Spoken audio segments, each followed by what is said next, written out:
All right, we'd like to welcome everyone out here in Herriman, Utah. My name's Sean Stringham with Game On Live Studio. We're live here at our sophomore Christmas break game here between the Taylorsville Warriors in the dark jerseys and the blue jerseys, and Herriman in the white jerseys wearing the home whites.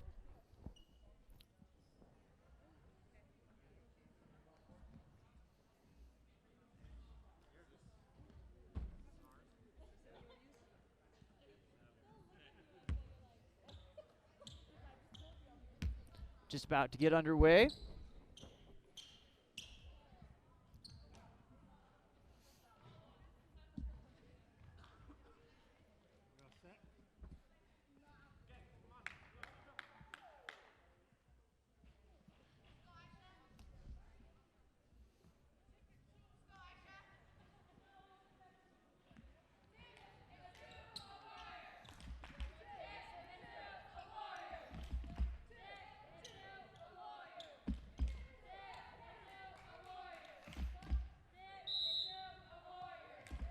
Ball is up, and it's controlled by Herriman. Nice quick outlet up and off the glass. Rebound by number 22. That's Alicia Salamani for the Warriors on the rebound. Great explosive start there for Taylorsville. Ball goes down inside. Little loss on the handle there into number 33 and in for Kalea Mutavo for the Warriors. Striking first here, putting them up 2-0. Scoreboard just went to 4-0, but definitely not a 4-point play. There it is, 2-0 with 7.5 minutes remaining here in the quarter. A little stop and pop there by Herriman, number 34. That is Karasi, and we'll work on getting some last names. The roster only had the first names for the Herriman team. We'll get that remedied here. That ball comes around here to number 15, Lisa Harrison, who shoots that ball into the hands. Pop back out to Lisa again for Taylorsville. A little floater up, didn't find anything. Rebounded by number 35, Naomi for the Mustangs. Nice stop play here by number 25, Alishan, and that is stolen by number 15, Liz Harris for Taylorsville. She pops that down to the far side, looks, brings it to the top of the key, drives through number 14. That's Janelle Zapata, is rebounded by the Mustangs, and it's going to go out of bounds off the fingertip on the errant pass. It's going to stay Taylorsville ball here. Janelle Zapata to inbound for the Warriors.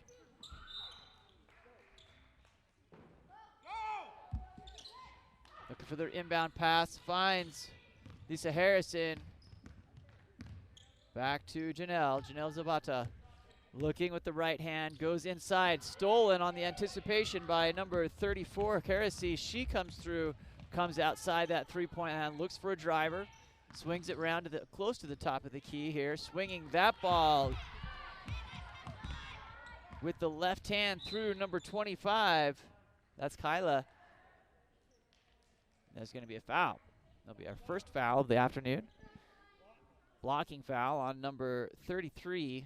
That is Kalea Matavo for Taylorsville. On the baseline here, inbound pass coming from number 25, Ashlyn.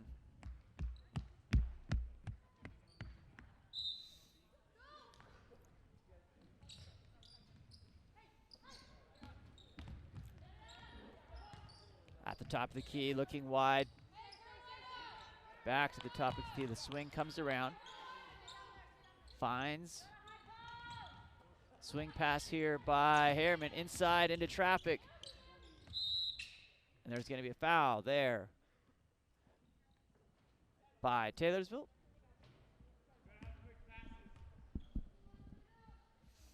It's going to be on the baseline, on the arms, but it's going to be not a shooting foul. All it's going to be inbounded again by Ashlyn here on the baseline.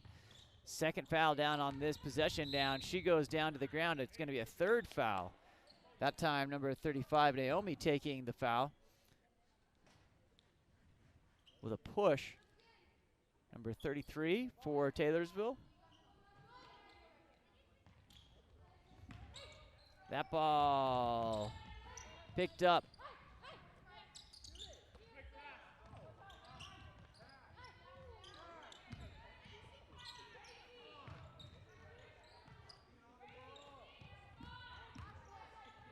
around here. Good patience by the Mustangs.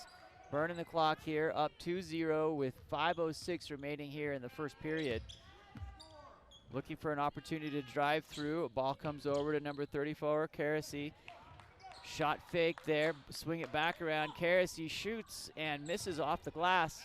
Rebound to Taylorsville, up to number 14, Janelle Zapata. Zapata, nice around the back, showing some skills on the handle there. Off the leg, and it's going to be called kicking by our officials here. It's going to stay Taylorsville ball.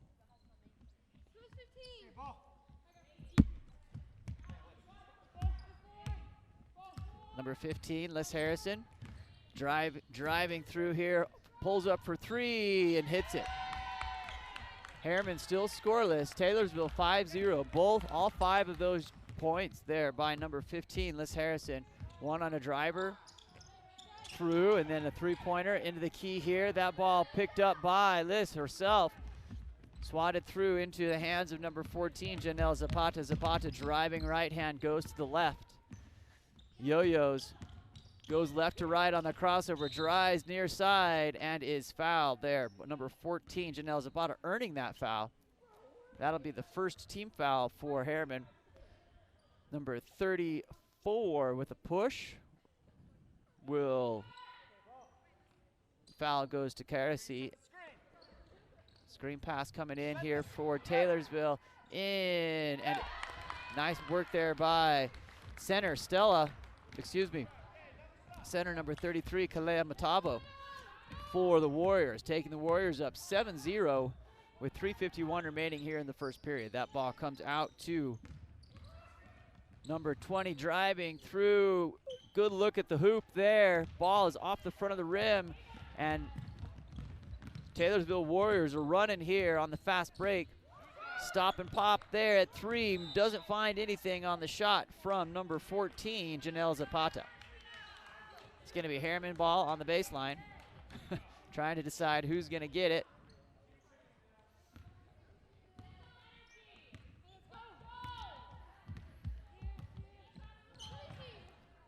Nice stop there on the pivot foot by number 25, Kyla. That ball comes in, shot is picked up. Oh, really athletic move there to keep that ball alive and avoid traveling by number 35, Naomi. Back into Naomi, she kicks out. Great ball movement here by the Mustangs, and a foul, shooting 2.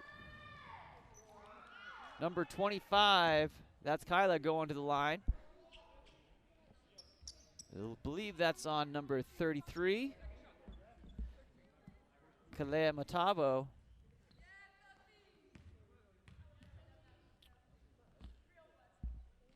First is good, putting Herriman up on the board, 7-1. With 3:04 remaining here in the first period.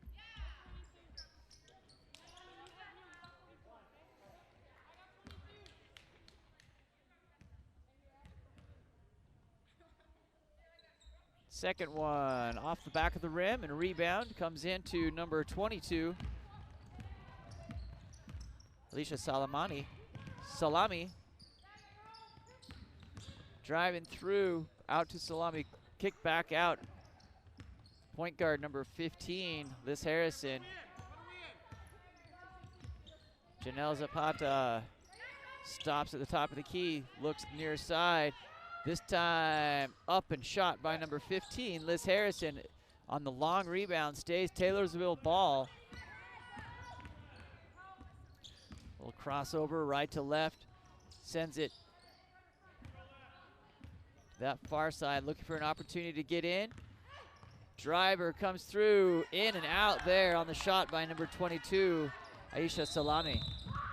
Traveling by the Mustangs will keep it for the Warriors here.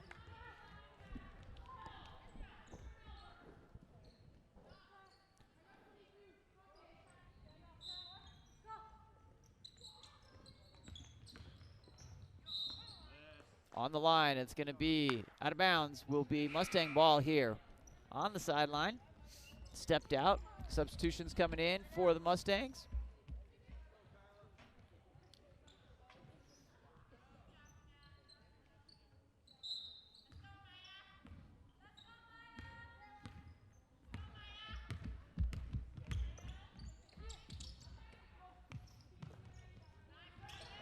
Nice ball movement there by the Mustangs as it comes through. Shot, I think a little, may have been blocked on that. Looked like it just was disrupted. Nice steal and anticipation there by number 25, Kyla. She's waits for her team to get back down into position, and that shot is long over the front of the rim. Rebound, number 22, here she comes. And a foul. 22 with an offensive foul and a push, using that forearm to try to create space. We'll send it back to Herriman.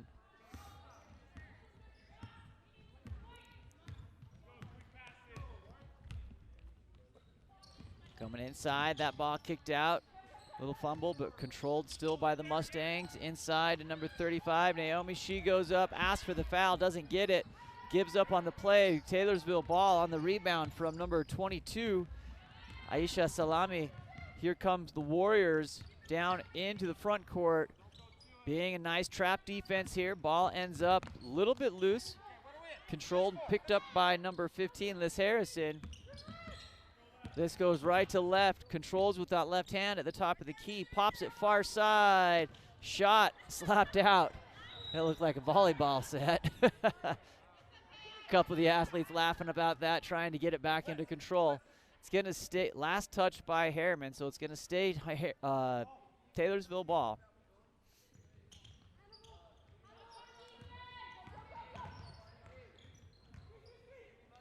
Ball comes in.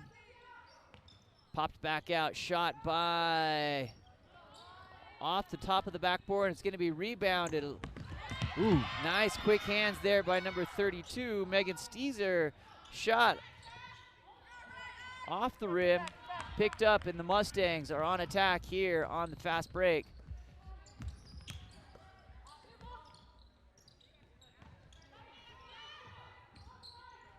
That goes back to Taylorsville.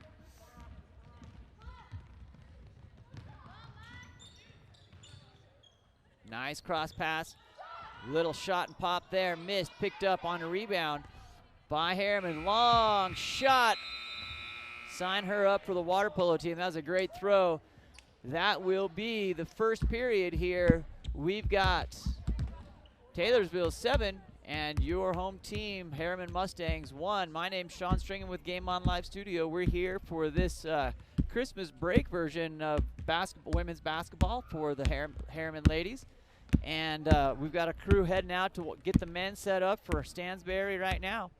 We'll be back here when we get started for our second period. They don't know what to say. They're not back. What?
Back underway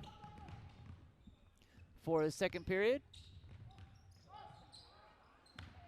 Stolen.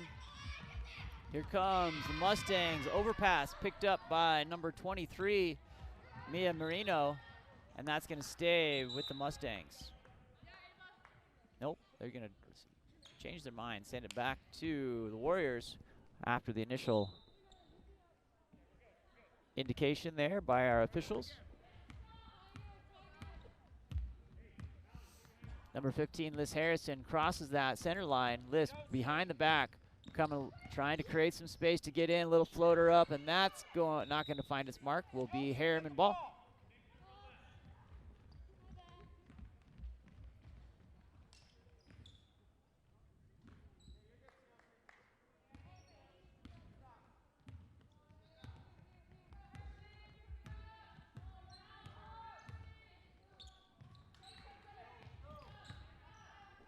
Ball comes around, swings far side, drives through number 35, Naomi, and she is going to go to the line to shoot 2.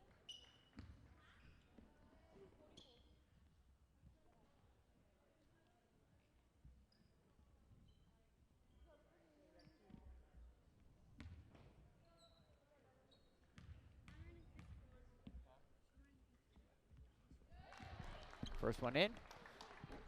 Both of the points for Herriman today from the charity stripe. Number 35, Naomi at the line. She puts her second one up and hits that one with confidence. 7-3 here. It's 7:12 remaining in the second period.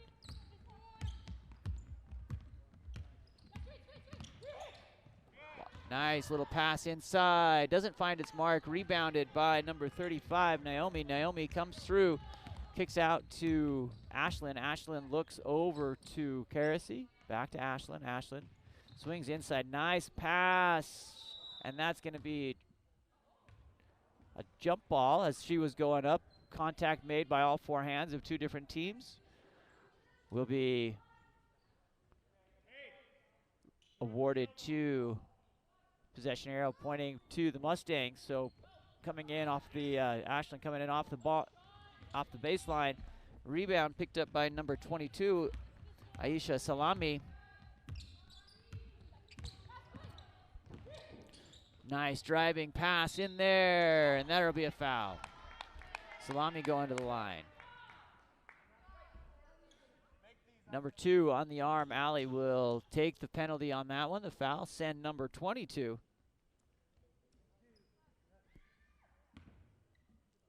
Aisha Salami to the line. Here she's got 2 shots here with 6:35 remaining here in the second period, and that's off the front of the rim.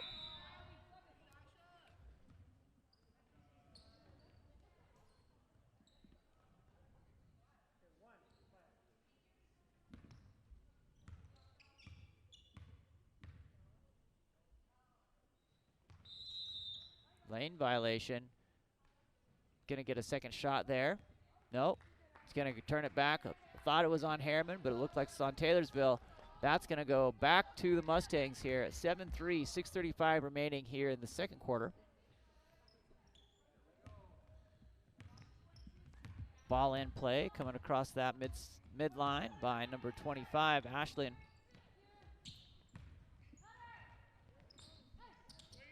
That ball swings all the way down deep into the corner, looking for an opportunity.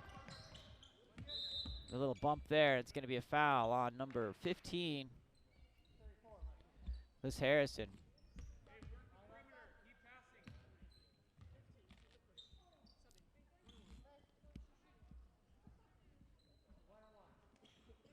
In the bonus here, so that's good for Herriman. All of their points coming from the free throw line, so every foul from here on out through this second period will send them to the line. First of one-on-one is missed. Rebound by Aisha. Outlet up to number 23, Mia Marino.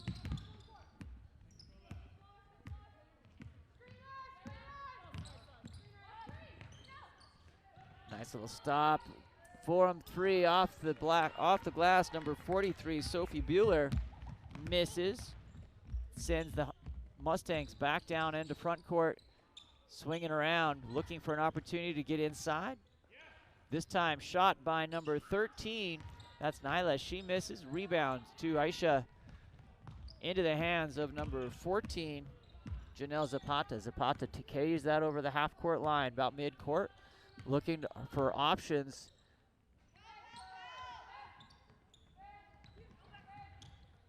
Finds number 23, Mia Marino. Comes back to Zapata. Zapata goes baseline and into the hands of number 25, Ashlyn for the Mustangs. Here comes Ashlyn as she comes across half court, looking for her teammates. That ball comes inside, kicked back out. Nice swing coming here. Coach asking to bring that near side. Great passing here by the Mustangs. At the feet of number 13, Nyla, recovered. That ball comes back around, driving through, and a shot will be picked up by number 22, Aisha Salami, into the hands of Zapata. Zapata coming through, popping just off that left hand of the right hand of number 43, Sophie Bueller. Both team athletes running for the ball. A little bit of a scrum picked up by Zapata, looking to take care of the advantage. A nice three-pointer by number 23. Mia Marino misses, and it's going to be a foul. 1-1. Foul on number 23 after the shot, Mia Marino. It's going to send the Herriman Mustangs back to the line on the 1-1 bonus.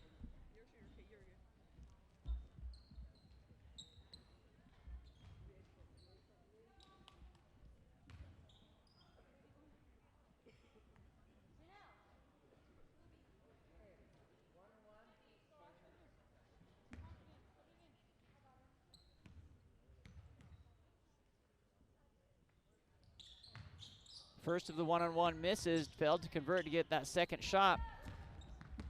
The Mustangs still looking to find their first field goal of the day. Shot there on the floater from number 23, Mia Marino. And coach for the Mustangs calling timeout. We're 9-3 here with 4 minutes remaining in the second period. My name's Sean Stringham with Game On Live Studio. Thanks for following along here on this Tuesday. Beautiful Tuesday out there. It's this week of Christmas. Nice to get some athletics in here before the moratorium kicks in tomorrow. And then we'll be back next week for some Herriman men's basketball action for their tournament. We'll get through this timeout and be ready to go. Thanks for joining along here on Game On Live Studio.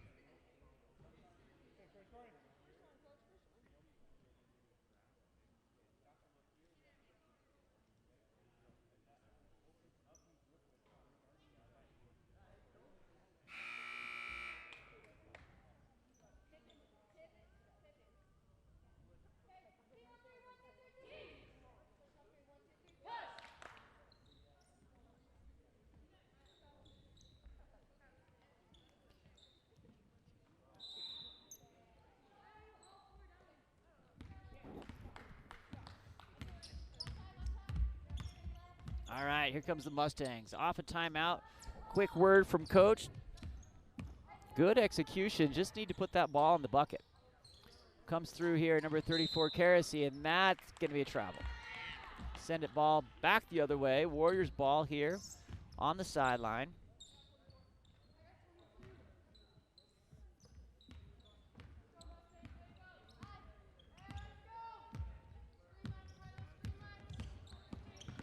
Warriors driving through.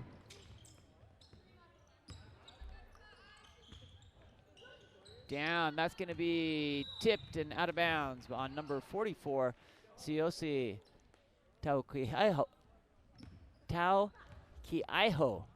Sorry about that one. We'll practice that one at halftime.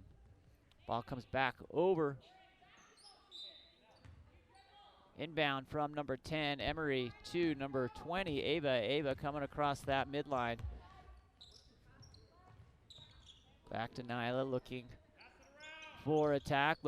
Coach asking him to move that ball around. Here comes great motion off the front of the rim by number 34, Karasi, and it's going to be jump ball.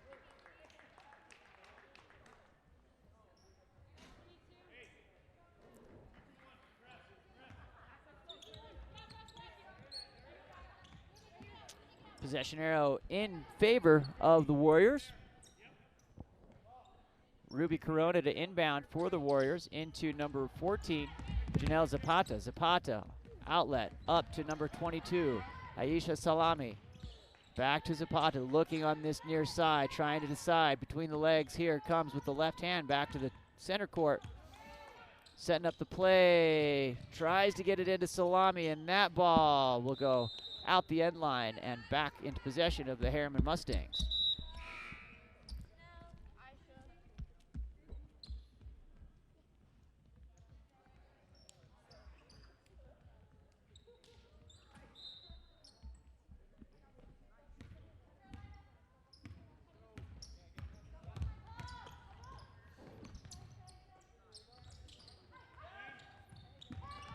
Ball comes in here, great passing again. Nice job there by Nyla to keep that ball alive. Excuse me, that was Emery. Now it ends up in the hands of Taylorsville.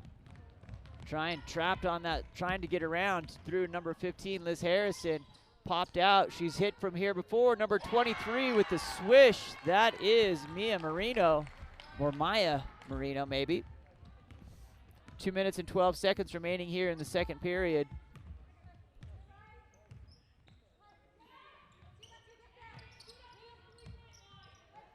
Emery goes inside, traveling on number 35, Naomi will send the ball back to the Warriors.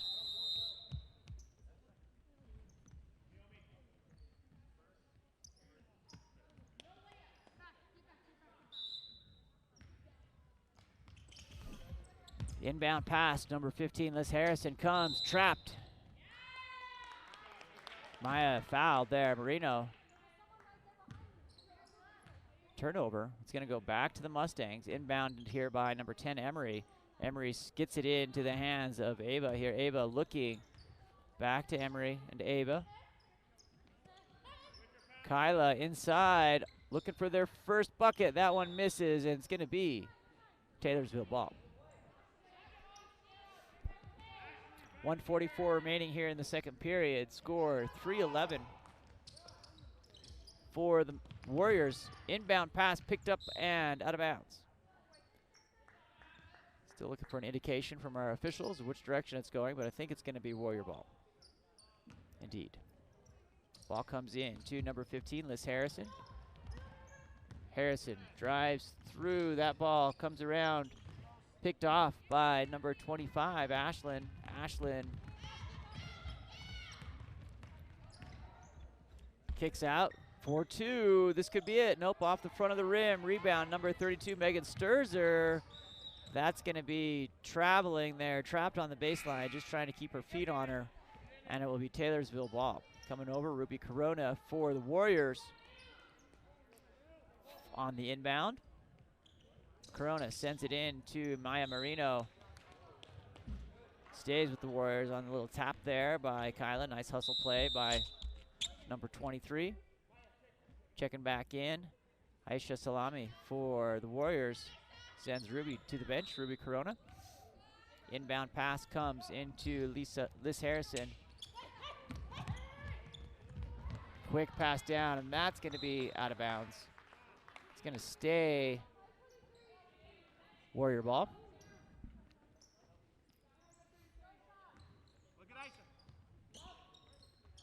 Aisha goes up high, gets it, and misses off the front of the rim. Rebound there, nice pirouette there on the baseline. That ball is tossed out of bounds by number 23, Mia Marino. Some really nice athleticism there on that end to keep the feet inbound and ready to go.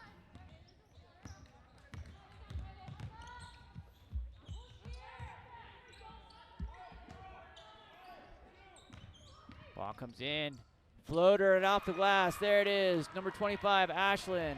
First field goal for the Mustangs here with 30 seconds remaining in the first half. 11-5. Mustangs still in this one. Ball comes in. Ooh, Aisha comes in, has an opportunity with the right hand and soft off the glass on the answer. 13-5 with 27 seconds remaining here in the first half.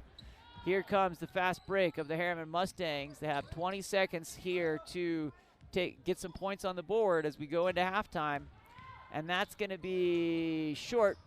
Picked up, though, on the runner by Mia Marino, by number 23, Kyla, and it's going to be a jump ball. That should be Mustang ball, as I doing the math in my head. Yep. Position arrow not showing this direction, but I believe that's the case.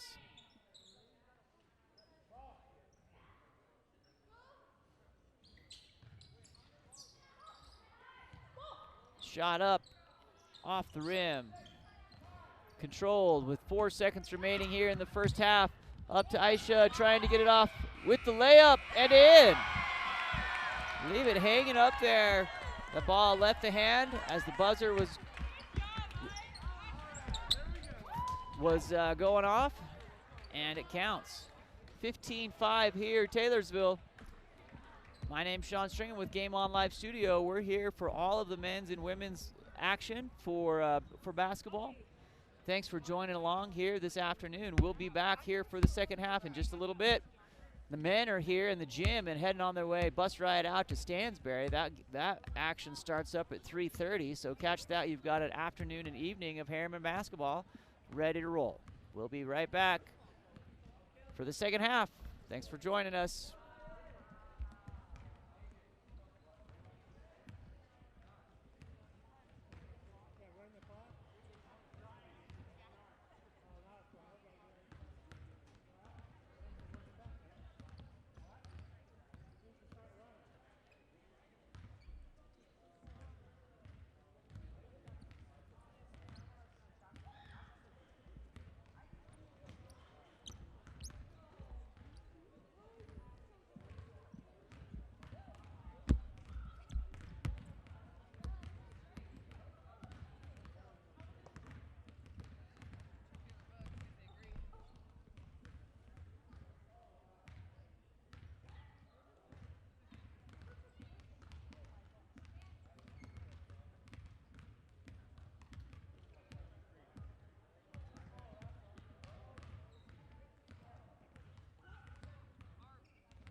All right, we're back here for the third period. We're underway in Herriman, Utah.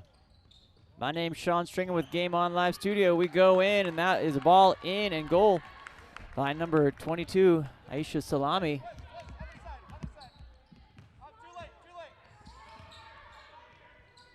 Ball around, swinging around here by on the ground, picked up by Taylorsville. Controlled as that ball comes in.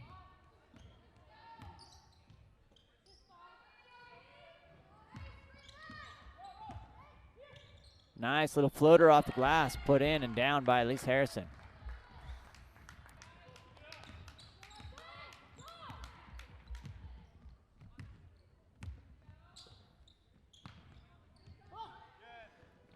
Overpass and deep into the stands. Let's call it 6 rows deep. And we'll send it back to Taylorsville. Into the hands of number 15, Elise Harrison. She comes over that center stripe, goes right to left, picked back up here. And into the hand of number 14, Janelle Zapata. Shot. Rallies in and out. Back and long on that one. It's going to go Herriman ball.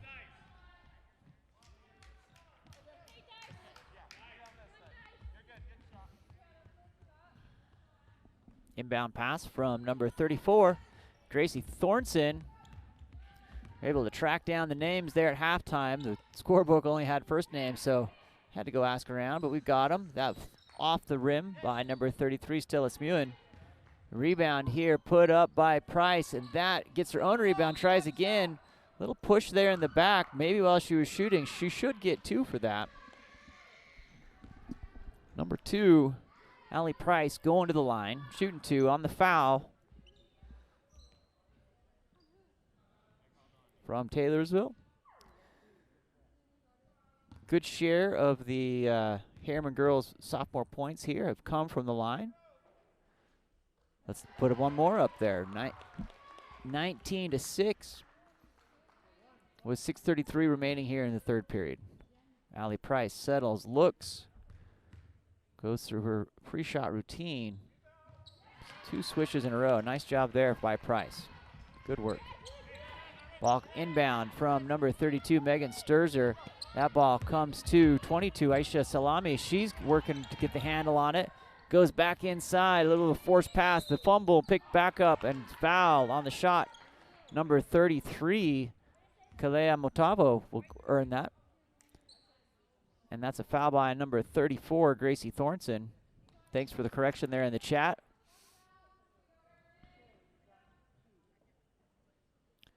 At the line, number 33, Kalea Motavo. Banks it in. Counts just the same. 20-7 here with 6:22 remaining in the third period. Kalea Moto Avo. Missed a couple syllables there and there. Banks the second one in. Counts both of them. 21-7 here with 6:20 remaining in the third period. Ball comes down across by number 25, Ashlyn Alphin. Inside, nice ball movement. Oh, off the rim there, but beautiful ball motion and entry, and that's going to be a shot for Rocksteady Allie Price here going back to the line. Last time she was there, she put 2 right in. Let's see if she can get the Mustangs +2 here. 21-7 with 6:09 remaining. Make that 3 in a row for Price.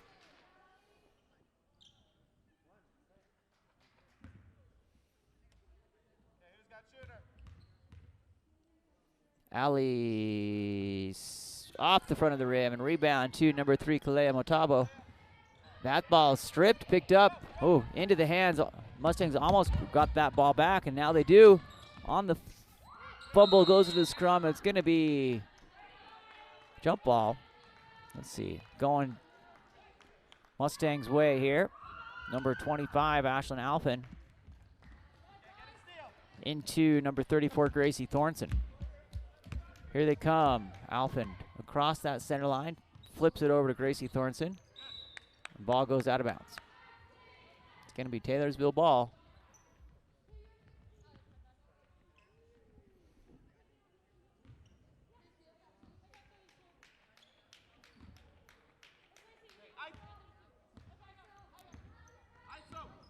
Number 15, Lise Harrison, comes across that center line. Down onto the post. Nice little pivot foot. Great shot there by Aisha Salami.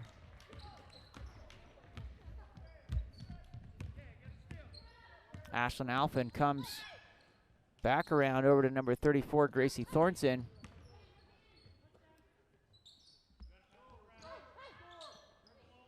Inside, goes to the hoop. Nice and strong, number 35, Naomi Thorson. A little bit too heavy. Ball rebounded by the Warriors. Flips over to number 32 for a swish. That's a great shot by Megan Sturzer. Puts Taylorsville up 25-8 here with 4:55 remaining in the third period.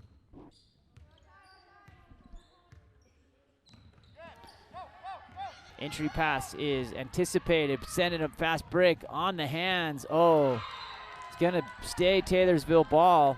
Aisha sends that ball back and off the Herriman player. Goes out of bounds, so it's going to be Taylorsville ball underneath the basket. Number 15, Lise Harrison, is going to inbound.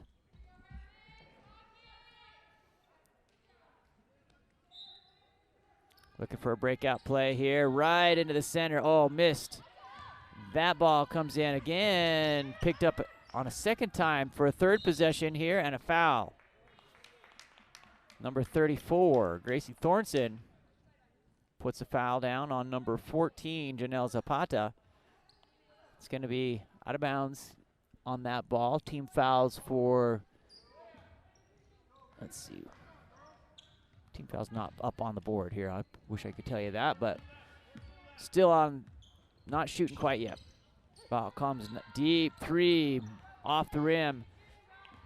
Rebound by number 25, Ashlyn Alphen. Alphen comes through over that line over to number 34, Gracie Thornton. Shot and swished by number 2, Allie Price with the hot hand. Get it to her. She's got 6 of the 11 points here for Mustangs. And here comes Mustangs streaking down here. That's right. Give it over to Price. Takes the foul, going in heavy. Knocks the defender down, going to the line. Number 2, Allie Price. 25-11 here with 4:31 remaining in the third period.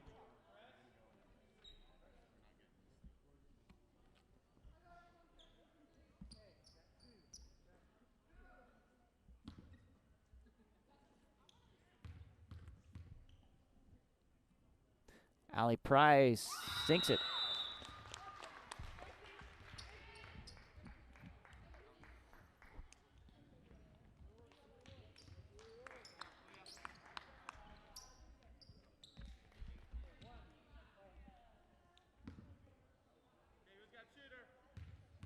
Price settles here. Swishes it. She is shooting well tonight. 25-13. It's going to no good on the shot. The ball's going to turn over as she stepped inbounds to try to put that ball across that line, and it's going to be Mustang ball underneath their basket. Tries to go deep over to Price, who has that hot hand, misses this time, but gets it in to teammates as they get it out from underneath the basket, and they're under right. With a beautiful look, number 25, Ashlyn Alphen. As the Mustangs come to life here in the second period, that ball tries to get to the Warriors, and she steps out of bounds. Aisha Salami with the foot on the baseline will send it back to the Mustangs. Number 10, Emery Chipman, looks to inbound to number 25, Ashlyn Alphen. Alphen, I should say, comes over that center court line. Right to left, sends it near side here to number 10, Emery Chipman. Chipman on the pivot foot, finds number 44, Eliza Powell. Chipman sends it over to number 25, Ashlyn Alphen. Tries to get it inside, over to Emery. No shot clock in high school basketball, so they can take as much time as they want to set this play up. Comes to Emery Chipman, over to Ashlyn Alphen, inside. Ball intercepted, picked up and sent the other way by Aisha Salami. Tries to go in and is fouled going to the rim by number 10, Emery Chipman, for the Mustangs. Aisha going to the line here. Taylorsville up by 10, 25-15 here in the third period.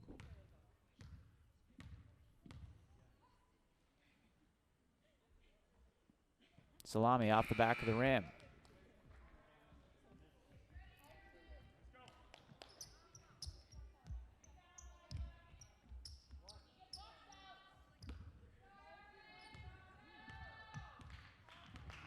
Aisha settles for her second shot up. That one off the back of the rim as well. Into number 25, Ashlyn Alphen. Alphen brings that ball with the right hand down, looking, sends it near side. Trying to work there, trying to get the ball resettled, dribbles out of it, kicks to number 10, Emery Chipman. Chipman with the right hand over to Price. Price shoots off the back of the rim. Nice rebound there. Put back in. The scrum there on the block. It's going to be a jump ball, which I believe possession arrow is pointing to. Wait, didn't White get the last one? It's blue. White had the last one. To Taylorsville. There's a little confusion there. I had the same impression that White had the last one, but it's going to be Taylorsville ball here after the rebound, and the athletes going to the floor, giving some energy there into Lise Harrison. Harrison gets it to 23, Mia Marino, who is fouled by number 25, Ashlyn Alphen. Send it to the end line. Oh, nice steal on the inbounds to number 25, Ashlyn Alphen, showing some great athleticism there. Comes through to Emery Chipman. Down. Ball comes in onto the block. Block and a push. Number 22, Aisha Salami, with a little bit extra after. Had the block, but finished with the push. Sends number 25, Ashlyn Alphen, to the line. Or excuse me, 35, Naomi Thorson, to the line here. Mustangs down by 10, looking to bring it back down into single digits with 2:37 remaining in the third period. Off the back of the rim.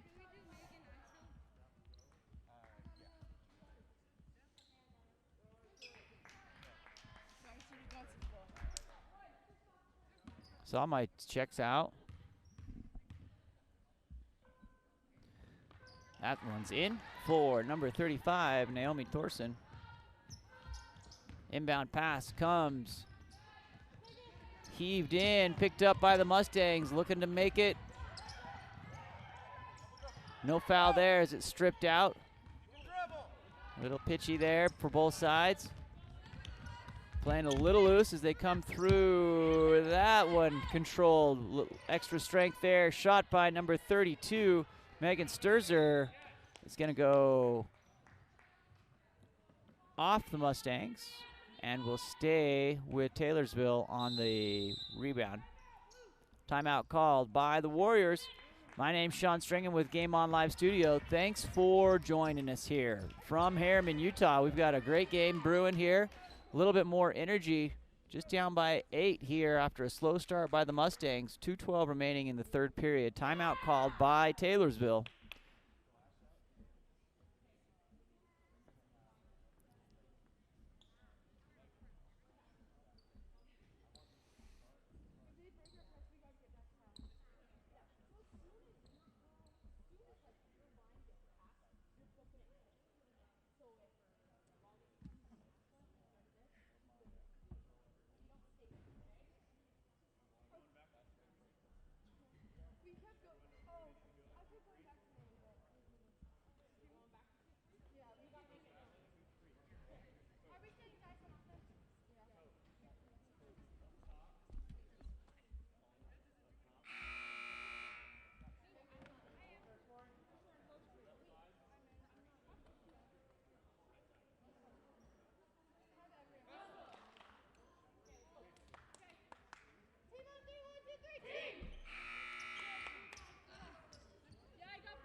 After the timeout, inbound pass here, plays drawn up, missed there, long. Rebound to the Warriors. Ball bounces, pinballs in and out. Picked up on the quick, and then number 44, Eliza Powell, scoops it up. Into Emery Chipman.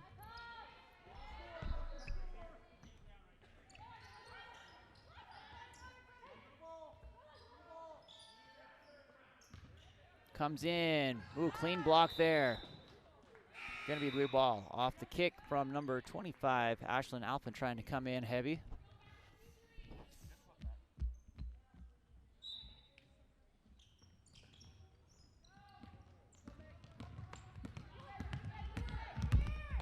Good left hand control. Ooh, foul from behind there by number 10, Emery Chipman. Looks like she tripped into that one. Given the foul, number 15, Elise Harrison, as she was pressing with that left hand down the near side of the court here.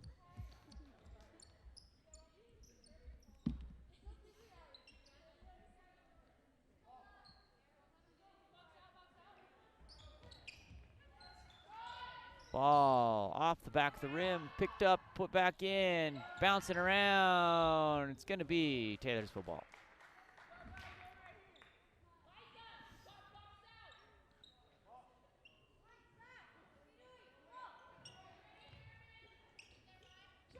Shot by number 3, deep, and she's had a hot hand. Maya Marino sinks it for 3.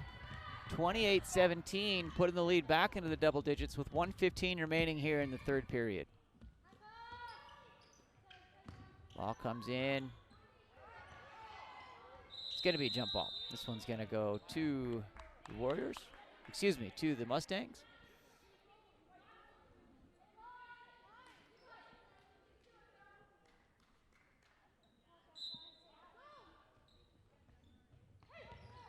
Nice pass, good read there. Missed on the layup. Taylorsville pulls that ball out. Great move there by Kalea. Here comes number 15, Lise Harrison. Sends that ball over, misses. Working, jump ball again. Taylorsville time, ball this time.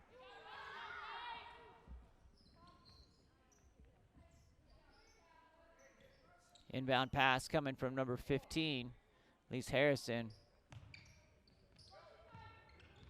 Nice play called there in by the coach. Rebound to number 20, Ava Moore.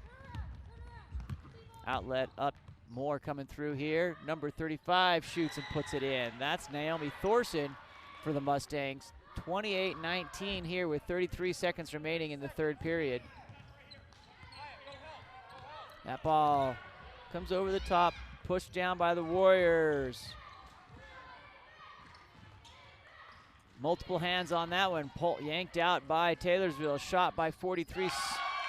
Sophie Bueller drills the 3 with 12 seconds remaining. 31-19 with 7 seconds here as we get ready to close out the third period. That one's gonna not quite find its mark with 0.3 seconds remaining. Just enough time to get it inbounded. Little redirect here. Hopefully we'll find the net as quick as it could. Good if it goes. No good. Waved it off. Beautiful shot. Just not enough time on the clock with 0.3 seconds remaining. Yeah, you can't, unless you're Derek Fisher, you can't shoot it within 0.4. All right. We've got 8 minutes remaining here in this sophomore game. My name's Sean Stringer with Game On Live Studio. Thanks for joining us. We'll get settled up here and be ready to go.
Here comes the fourth and final quarter. Herriman looking to make up a 12-point deficit. That's a nice way to do it. Gets it back within 10, 31-21 with 7:45 remaining in the fourth period. Little hurry up coming from the Mustangs. No let up by Taylorsville. Loose ball. It's going to go to Mustangs.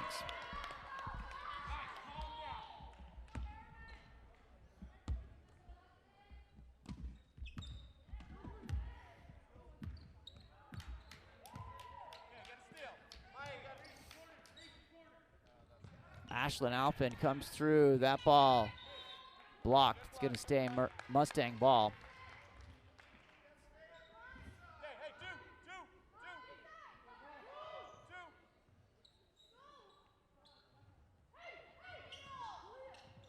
That ball in. Nice. That's a 4-point run there. Shot and goal by number 34, Naomi Thorson. Field goal by Naomi Thorson. Just down from 12 to 8. Going deep with the right hand. Throws it up. Number 14, Janelle Zapata.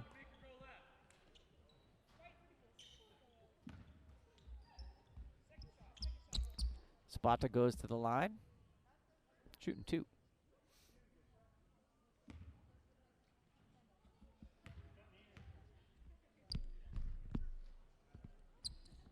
Off the front of the rim.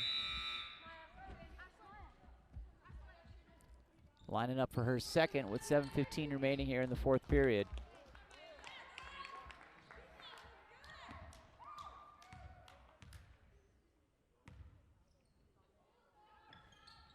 That ball goes down.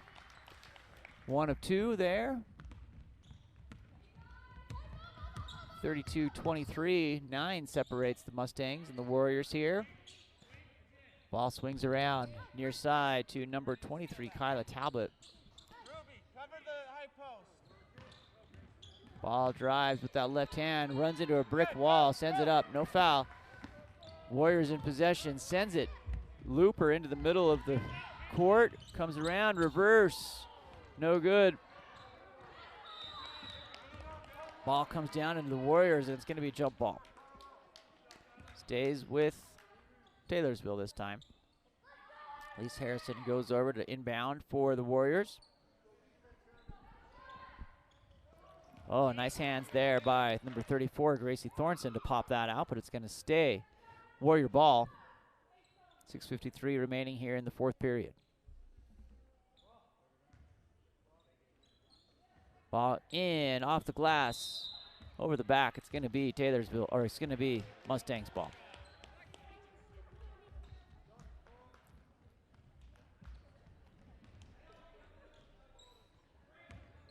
Ava Moore bringing that ball into the front court for the Mustangs.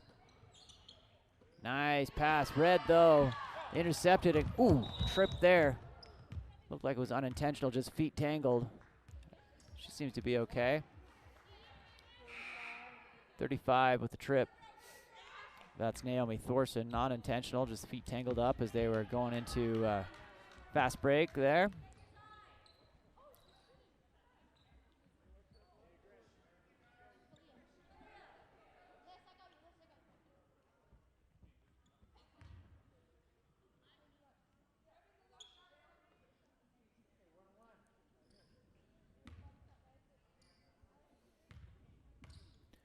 Shooting 1 and 1 here. First one, good.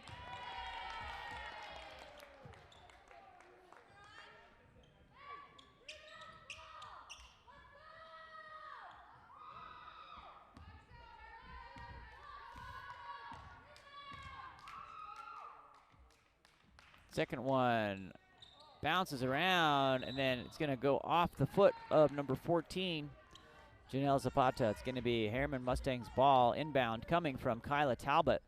Talbot sends it forward to Gracie Thorson. Talbot showing some energy coming across the line there. Back to, oh, picked up. Nice use of the body there by number 34, Gracie Thorson, to box out. Get the ball live into her teammate. Shot for 3 off the front of the glass by number 23, Kyla Talbot. sends the Taylorsville Warriors into fast break. They get settled in the front court here. Number 15, Lise Harrison, over and a three-pointer by number 10, Ruby Corona, doesn't find the mark. Rebound, Mustangs. Here they come. Number 35, Naomi Thorson, going coast to coast. That ball rolling on the ground. Picked up, sent back by Janelle Zapata. Goes into the left hand. Zapata back to the right hand. Moves it down deep. NBA three. Put it in. Wow. What a shot by 15, Lise Harrison. 36-23 with 5:20 remaining here in the fourth period. That ball is fouled. Sends number 2, Allie Price, to the line.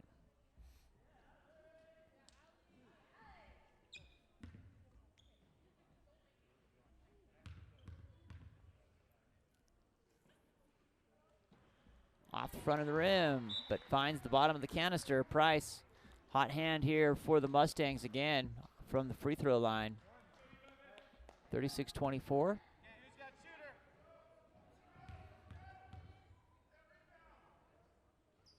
That one also finds it in.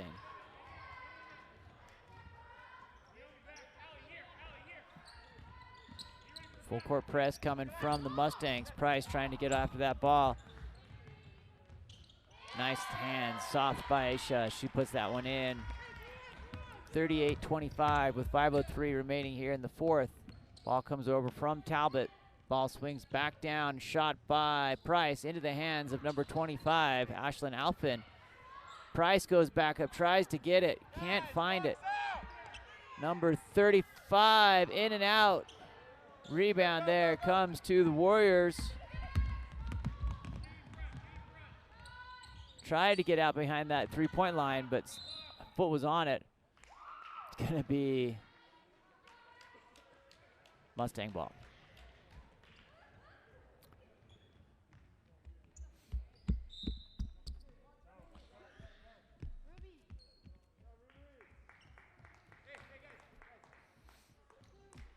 Checking into the game, Megan Sturzer for the Warriors. For Ruby Corona. Sophomore Mustang ladies coming here into their side of the court. Back around to number 23, Kyla Talbot. Talbot working with that left hand. Nice swiping move there by Megan Sturzer. Pops that out. It's going to disrupt the play, but stay Mustang ball. That ball comes into number 25, Ashlyn Alphin.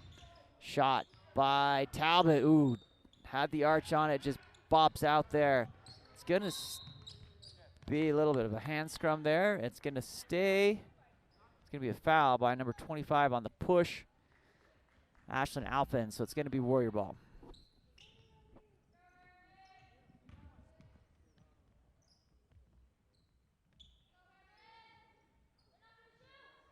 In the bonus here, shooting 1-on-1. Zapata at the line.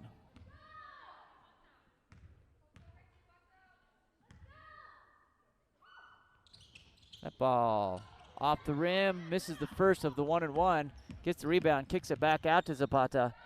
4-3, back of the rim again, gonna be jump ball.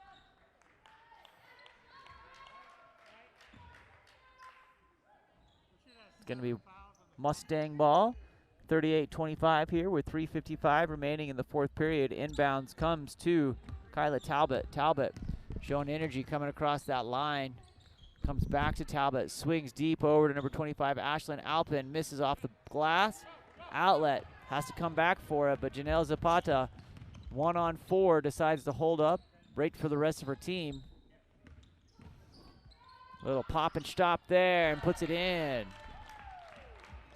Janelle Zapata, number 14, takes the Warriors 40-25 here with 3:25. Jump ball. Should be Warriors ball this time.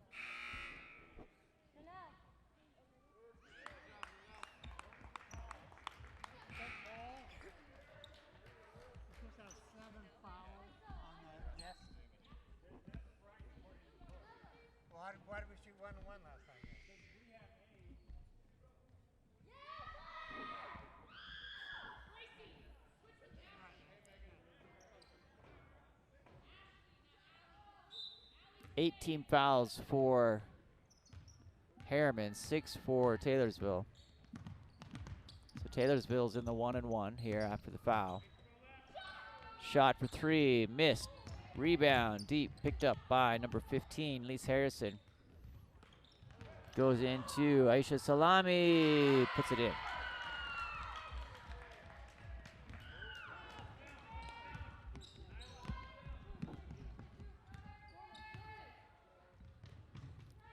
Going Price. Rebound, nice little move there. Hook move, comes back around. Gonna be picked up by the Warriors. Warriors, no slowdown here. Well, they just want to press forward and get that ball in the hoop. That ball up over the top, rebound by Price. Into the hands of number 13, Nyla Martinez. Martinez looking. Sends it back to number 25, Ashlyn Alphen. Looking for the swing. There it is to number 25, Ashlyn Alphen. Gracie Thornton goes to the right hand, back to Martinez. Driving in, disrupted, gets her own rebound. Martinez, that ball loose on the baseline. Out of bounds, and it's gonna be Taylorsville ball.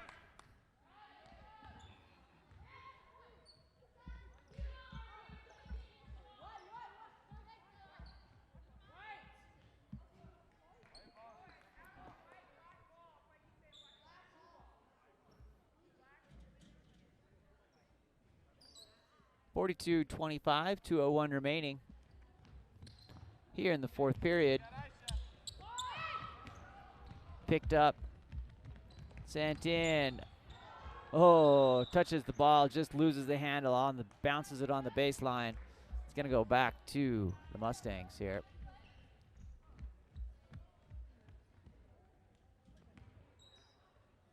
Inbound pass to number 25, Ashlyn Alphen.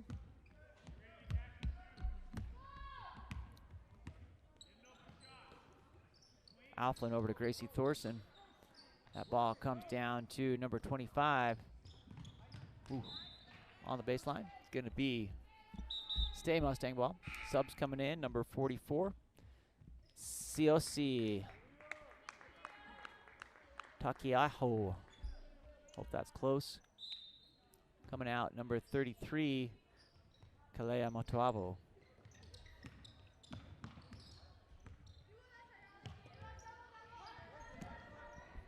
Shot by number 25 deep. Rattles out, gets her own rebound, puts it in. Wanted 3, settles for 2. Number 25, Ashlyn Alphen. Good hustle play there by the Mustangs. That ball comes over into Aisha, who puts it in. 44-27. And that'll be a timeout.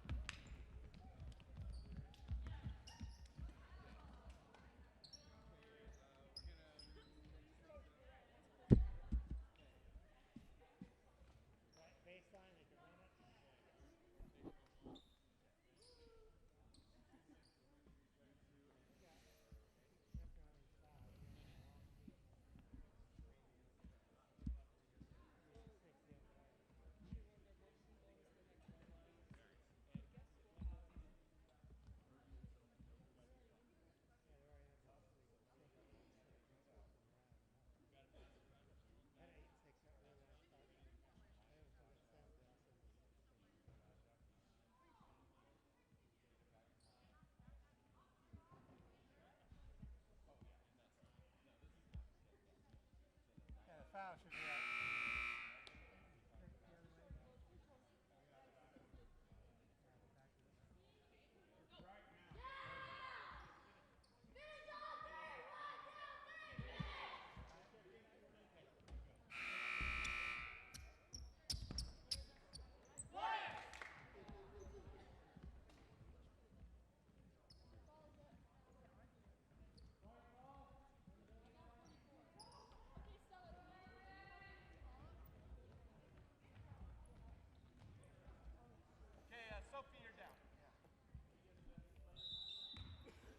Herriman ball, 1:11 remaining here in this, our first of 3 games of the afternoon. We've got our JV group coming up after this, and varsity a little bit later.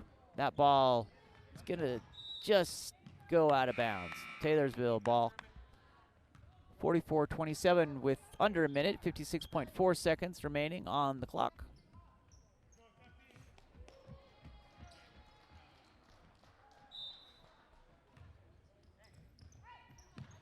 Comes into number 10, Ruby Corona. Maya Marino with it. Nice crossover there, right to left. Picked up and foul. That's going to be on Corona. Oh, actually, they're going to sign that to Mia Marino with a push.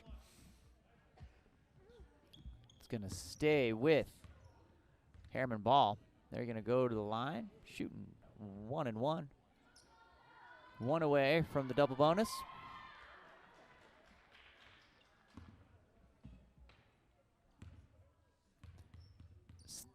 Stella Smewen off the front of the rim. Rebound by number 32, Megan Sturzer. She's sprinting down the right side. That ball popped out.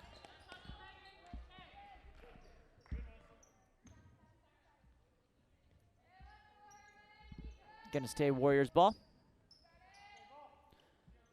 Mia Marino looking for the inbound pass. Sends it to number 32, Megan Sturzer. Back over to Ruby Corona. That ball, ooh, almost a jump ball, but some strength pulls that out. Going in for it, number 43, Sophie Bueller working. Travels. Gonna be Herriman ball with 31.5 seconds. Taylorsville's gonna get out of this one with a win, 44-27. Let's see what these sophomore ladies do with their last, potentially their last possession. Ball comes around to number 44, Eliza Powell. Tipped off, that ball loose, trapped on the outside, comes back around to number 10, Ruby Corona. Corona kicks it out to number 23, Maya Marino, being pressed at half court. 2.2 seconds remaining.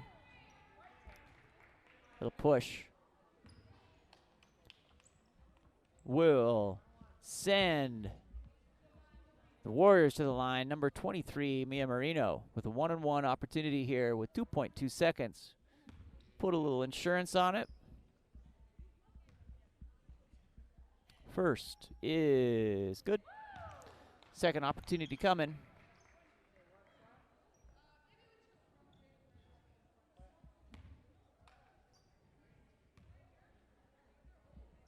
Second bounces out. Rebound, and that will be the game.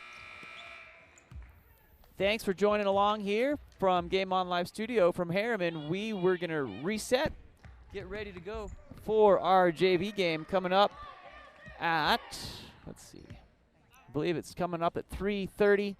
So we've got some time to, we'll keep the stream live, but we'll see you back here. I'm going to be done for the day, turn the time over to our next announcer. So it's been great to be with you, but we'll be back and follow along throughout the night. Game On Live Studios also broadcasting the men's Stansbury game. That will start at 3:30 with the sophomores out there, so you can have double your Herriman fun. If you have time, go ahead and subscribe. Peace.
right, folks, if you're just tuning in, this is the JV game in between Taylorsville and Herriman High School women's basketball.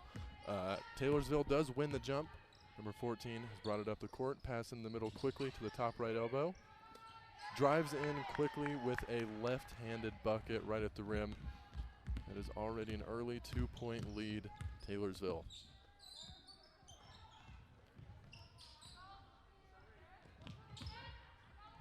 Herriman working the ball around the court. Gets a nice open drive. Number 24 for the Herriman Mustangs. Drives in and gets a nice right-handed layup. Easy bucket. Tied the game right back up.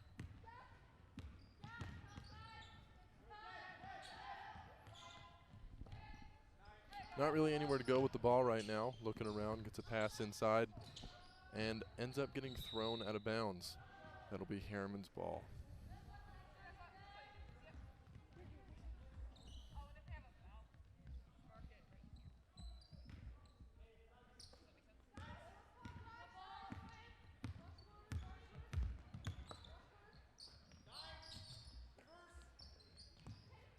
Herriman again showing that good ball movement, getting wide open shots. Deep three from the corner, bounces off the rim a couple times, but they do get the offensive rebound. That is number 14 for Herriman on the rebound with another three, and that is good, giving Herriman a 5-2 lead. Taylorsville back up the court. Deflected pass does still end up in their hands, and a blocked layup. Herriman again, good ball movement, setting a pace, going quickly. Jump shot from just inside the free throw line, back goes off the backboard and is in.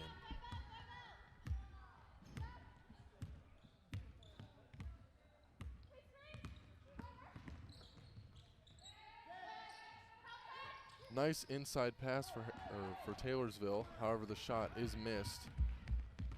Herriman has a 4-on-5 advantage right now. Kicks it out for the three and no good. However, they do get the offensive rebound, keeping the drive alive. Another corner three. That one is also no good. However, again, they get that rebound. Foot is on the line. That's a 2. No good. Taylorsville on the rebound, bringing it back up the court. Nice drive, kick back out for a 3. Try and match it back. It's no good. It is rebounded, tipped out. Herriman ball. Herriman showing early that they have a little bit better ball movement and mobility. They do seem to be going a lot quicker, trying to set a nice fast pace. And so far, only a couple minutes into the first quarter, it's not looking like Taylorsville can quite keep up defensively.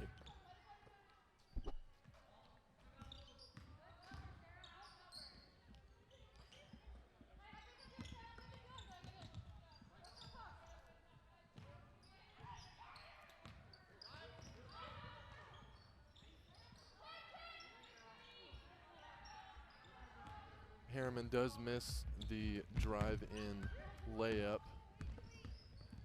and it is rebounded by Taylorsville. Getting some pressure up top, not really letting the point go anywhere. It is stolen away by number 23 for the Mustangs. Nice fast break layup is good.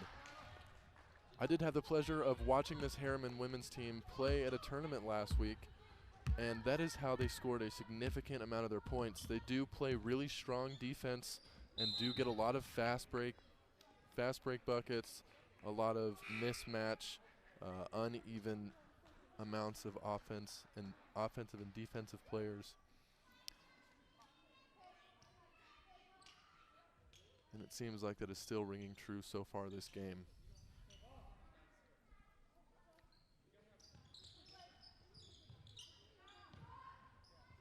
Taylorsville with a quick inbounds, however, it is overshot, goes just over the back of the rim.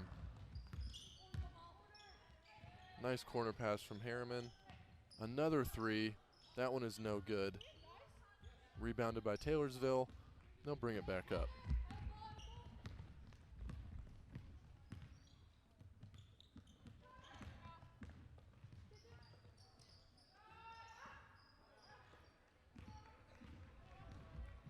Taylorsville looking to get themselves back in this game, finding themselves in a very quick 7-point hole.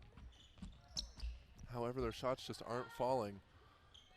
Herriman again with another offensive rebound. That seems to be the story already this game, is offensive rebounds. Second chances, third chances, fourth chances even.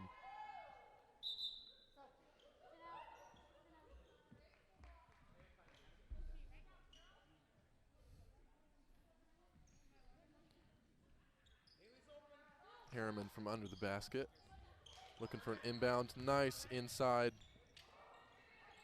However, it is no good, just off the backboard. Into the hands of Taylorsville, bringing it back up the court. There's a little bit of half-court pressure. Deep three is missed, rebounded by Herriman. Passing it up the court quickly. Calming down. They do miss the layup, but it is stolen away. Herriman takes it right back.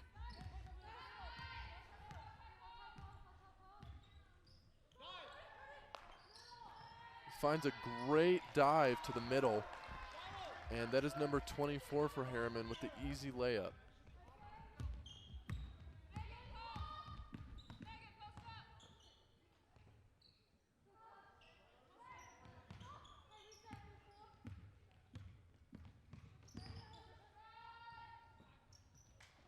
Taylorsville really not looking like they're able to set anything up. They just keep taking quick shots. They did get the offensive rebound and passed it down low. And number 21 for Taylorsville was fouled on the putback attempt. She will be taking 2 from the free throw line.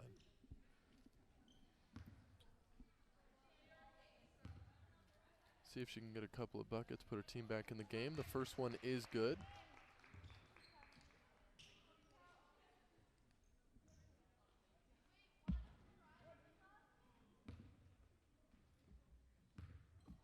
Setting for the second. That one is good as well. 11-4, Herriman.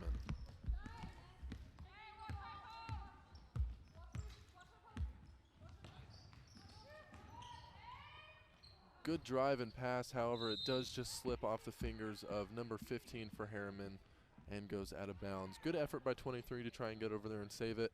However, just a little bit too late. Taylorsville takes out from the corner.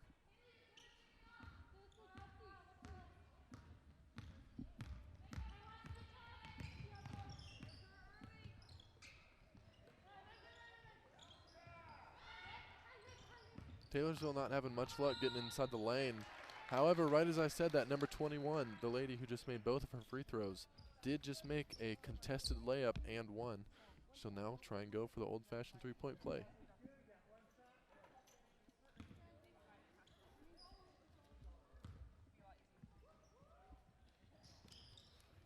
Oh, bounces off the rim, no good.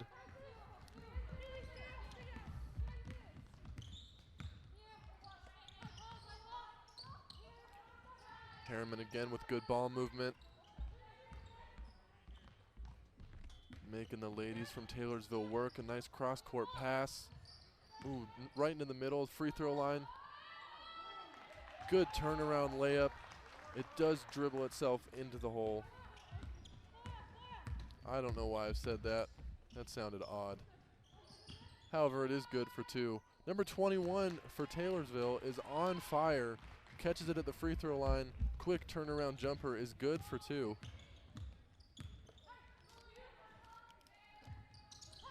They're quickly making this deficit back up. A deep 3 from Herriman, and it is good for number 30. Back to an 8-point game.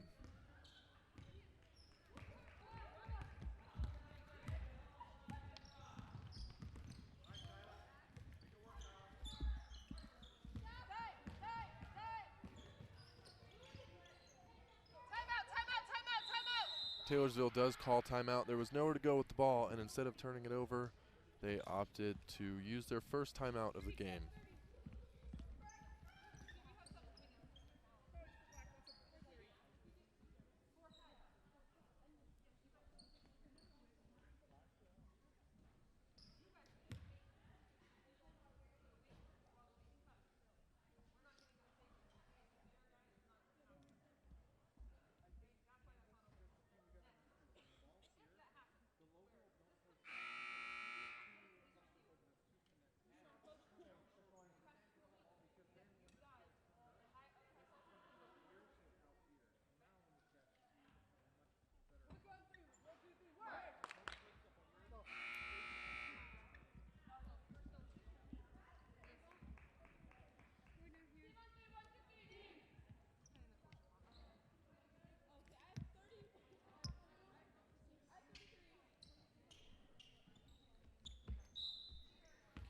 30-second timeout is over. Taylorsville with a quick inbound right to the elbow. Back up top. Let's see if they can try and set something up. Not having too much luck running actual plays so far this game. And as I say that, the ball is turned over. Herriman on a quick fast break. Number 23 stops the dribble as some people are catching up to her. Passes it out. The ball is back up top. Getting that ball movement that we've been talking about all game so far. Deep three is no good. However, as I've said several times, offensive rebound by Herriman. Another, oh, that's a shot fake from the corner. Back up top to the other corner. 23 tries again. That one is no good either. Rebounded by Taylorsville. However, there's pressure stolen away by number 23, and it is hit out by Taylorsville, but it bounces off the foot of number 23, so it will be Taylorsville ball.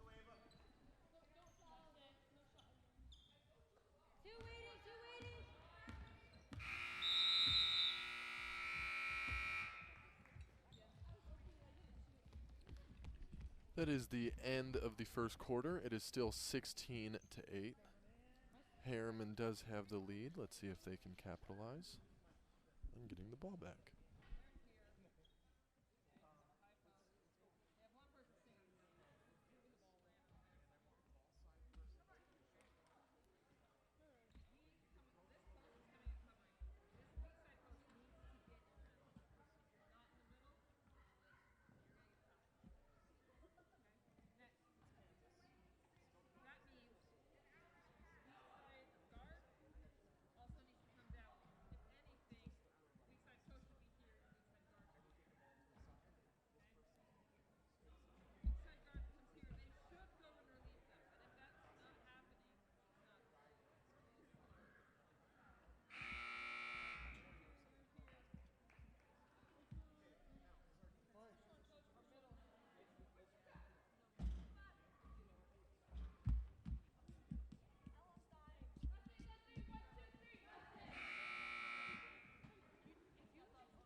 All right, the players are walking back out onto the court to start the second quarter.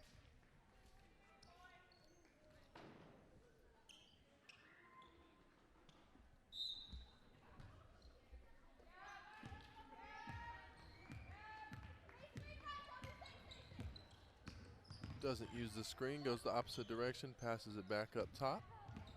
Nice little shot fake. Ball is still up top, getting a lot of shovel pass action. Herriman playing strong defense, not really giving Taylorsville anywhere to go. They just have to throw up a shot, and it almost goes in, and they do get the offensive rebound, take a deep three. It is no good. Out of bounds, Taylorsville. Almost saved by Herriman, but she made the right decision of letting it bounce out.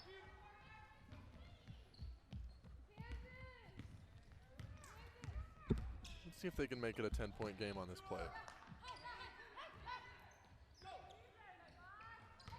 Good ball movement again. I don't know how else to say it. Taylorsville's defense just cannot keep up. Herriman does miss the shot, however, and it is rebounded by Taylorsville. They have the ball back up top on their side of the court. Still nowhere to go, having to pass the ball back up. A three, no good.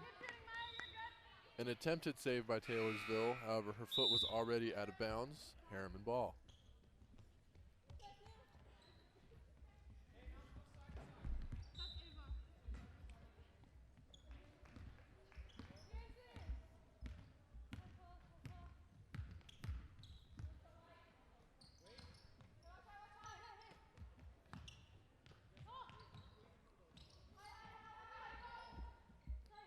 Herriman with some good ball movement up top, quickly passing it around the court, getting it inside, passing it back out to the corner, and then getting fouled. They'll be taking the ball out of bounds under the rim.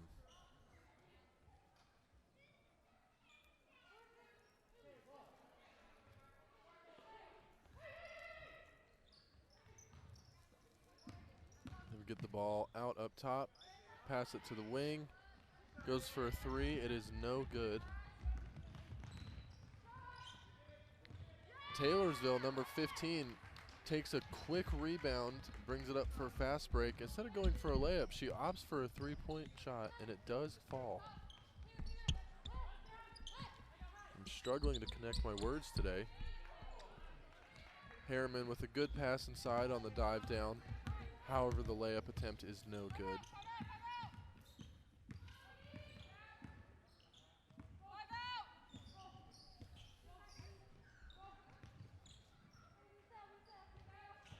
Narrowly avoiding a turnover. Taylorsville has the ball up top, goes for another deep three. She's about 5 feet behind the line on that one. There was a shooting foul, so we're going to be going from the line here for the next minute or so.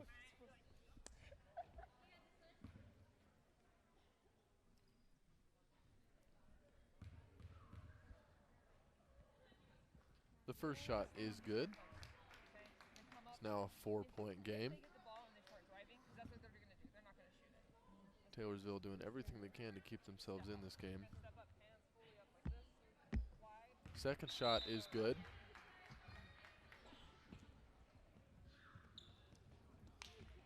Basically, the entire Herriman team comes out.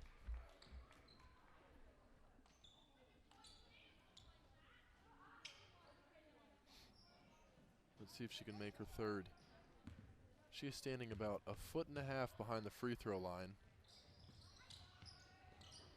That one did not go in. However, offensive rebound, Taylorsville goes for a three, and that is no good, just off the side of the rim, and it bounces off one of the Taylorsville's players' knees. Therefore, it is Herriman ball. Bringing it back up the court. Let's see if we'll get some signature ball movement. If I were a betting man, I'd say that they're probably going to wait for a dive down the middle. Getting that ball kicked around. The ball gets stolen away by number 15 for Taylorsville, doing it all for him right now. However, a couple of Herriman players do jump on it as well. So it is a jump ball. Possession is in favor of Herriman. They'll take it out from the side. Just a nice easy pass up top. Gonna work the ball, go around the perimeter. Number 24 in the middle really calling for the ball. I think she might want it. She goes for a nice reverse layup, however, misses entirely. It is touched by Taylorsville, so it is Herriman ball still. And Herriman just passes it up top, and again they're working the perimeter. Nice cross-court pass. Ooh, pass fake back to the other corner is tipped away by number 21 for Taylorsville. 21 and 15 seem like the superstars for this Taylorsville team. They're doing pretty much everything right now. Whereas Herriman is just getting a lot of ball movement, looking in the middle. If it's not there, they kick it out like they just did right there. A nice pass fake and a little bit of a Euro step for a mid-range jumper, and she does get it to fall. Herriman takes the 18-13 lead.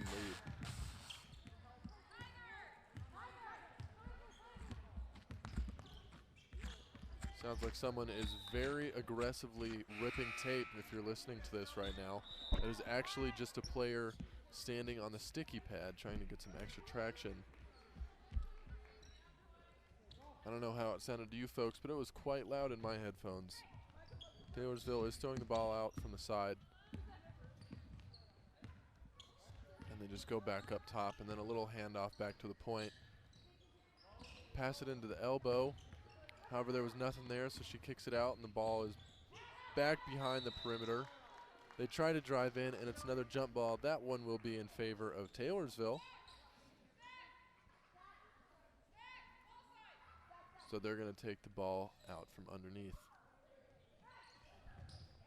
Quick pass to the corner. She goes for the quick three-point. However, it does hit the corner of the backboard.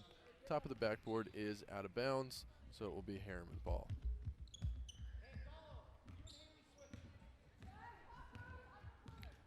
Got about 4 minutes left in this first half.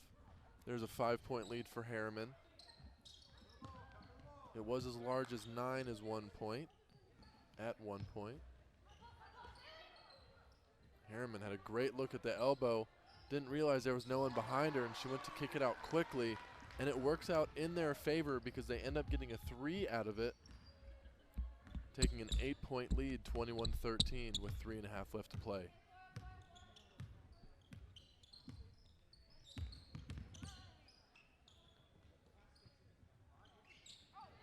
Ooh, good dish down under the rim, and then just thrown out of bounds. There must have been some form of miscommunication there. It looked like she was anticipating a cut to the block. However, no one was there, and it just goes right into the stands.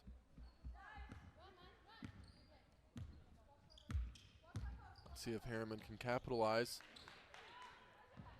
They go for another 3, and that one is no good. And the rebound is grabbed by number 32 for Taylorsville, trying to take it all the way.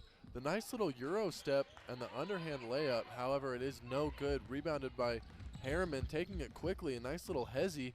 Euro step, backboard, no good. Taylorsville trying to slow down the pace from the past couple of plays. 2:45 left in this quarter, or this half. The dribble gets away from the point right there, so she has to pass it. Ball is back up top. She decides to fake the handoff and take a shot. However, it is no good. Rebounded by Herriman. The pass down into the corner, narrowly thrown out of bounds. And now pass to the other corner for a 3, and that one is good. That is the first double-digit lead of the game. It is 24-13 with 2 minutes and 6 seconds left to play in the first half.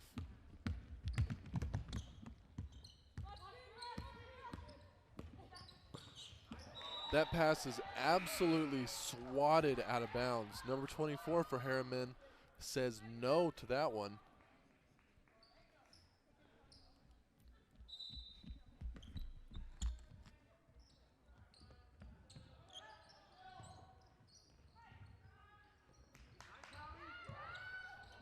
Herriman gets the rebound off the missed shot. Passes it down low, go up for the layup, and that is good. It is all of a sudden a 13-point game. Taylorsville calls a timeout. They need to draw something up because what they're doing is not working. It is a full timeout, so I'll be back in about a minute.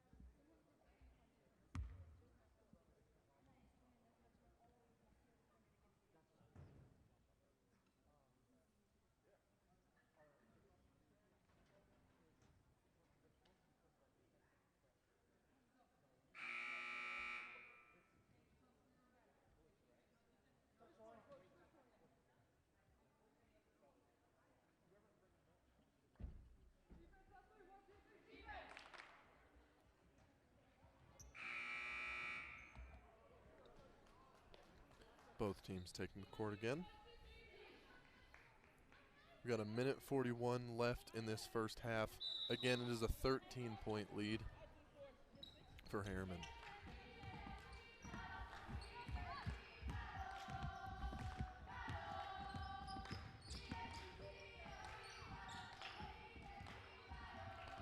Shot goes up for Taylorsville, however, it is no good. Rebounded by Herriman, wasting no time.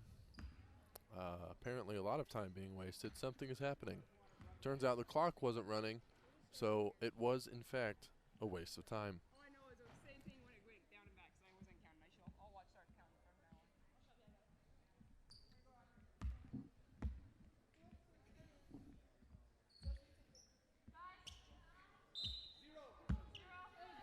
So Herriman does take it out from the sideline.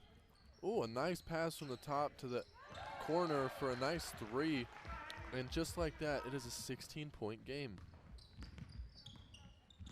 Remember when it was a 5-point game a minute and a half ago? That was crazy. Nice between the legs, pass down to the block. Turnaround jumper is no good for Taylorsville. Rebounded by Herriman. That is the story of the game. Rebounds here. Just goes right by her defender, and the nice scoop and score. 31-13.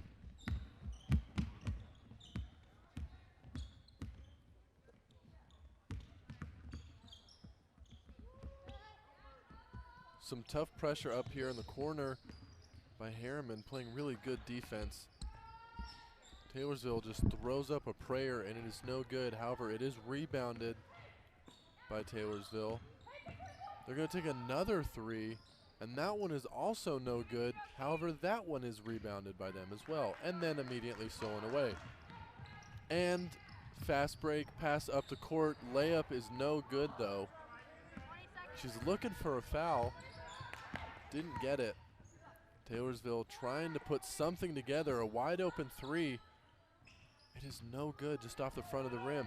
Rebounded by Herriman. There's 5 seconds left. Pass down to the block. Jump shot is good. 2 seconds left. That is the end of the first half. Herriman is up 33-13. We'll be back with you guys in about 10 minutes.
All right. Welcome back to the second half of Herriman Mustangs versus the Taylorsville Warriors.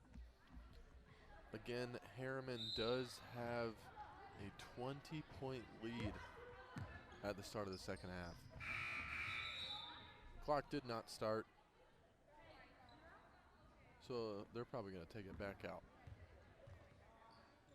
Going to act like this thing never started, add those 2 seconds back on.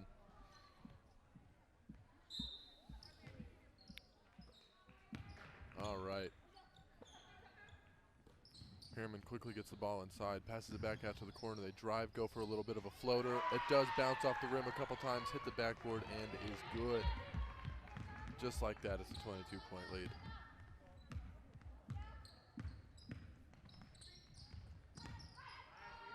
Taylorsville does finally get a pass inside the key, and they make the best of it. A nice little turnaround jumper falls. However, Herriman trying to answer back quickly. Drive up the court, get in the middle, nice layup. However, it is missed, but she's fouled, so she's going to go for 2 from the line.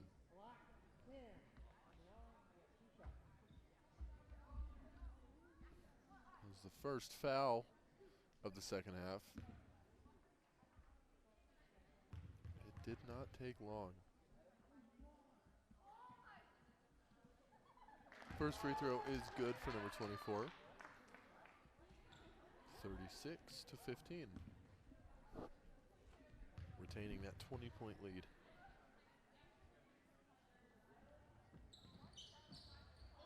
Second shot bounces around a little bit, but does fall as well.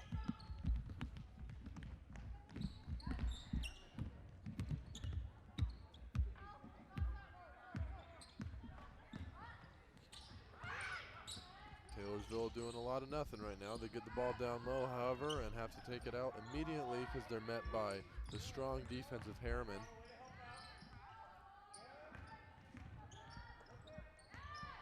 They go in and try and pass it down to the block after a failed drive, and the ball is tipped by Herriman. And they rebound it, and number 24 decides that she's just going to do it herself and goes coast to coast. And hits on the layup.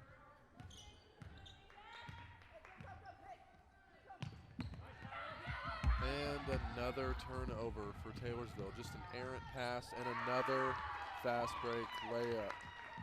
What did I say at the beginning of the game, folks? They score a lot of points on these fast break turnovers. It seems to be the story every time I watch them play, and that is no different here today. The ball is tipped away from the point, and it is fallen on by both teams, so it's going to be a jump ball.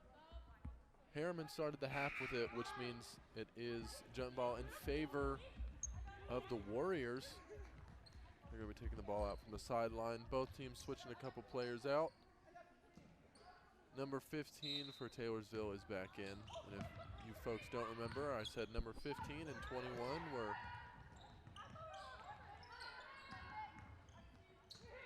the superstars of this team. Number 21 does get the ball down low and has it hit out of her hands pretty quickly. So that is another turnover, which leads to a Herriman shot. That one unfortunately does not fall from 3.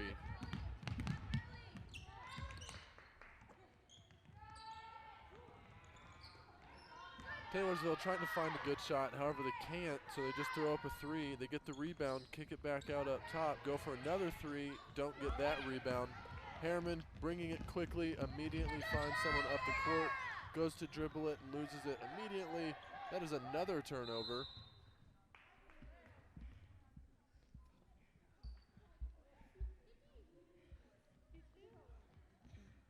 So number 15 for Herriman caught the ball after the turnover and then immediately lost it, leading to another turnover. So Taylorsville will be bringing it back up the court their direction.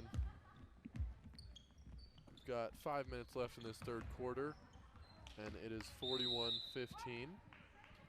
Taylorsville got a ball right at the top of the key, went to turn to the player cutting from the wing and just threw it a little bit in front of her. She couldn't quite grab it. Ball just bounces out of bounds which again is another costly mistake made by these Taylorsville Warriors.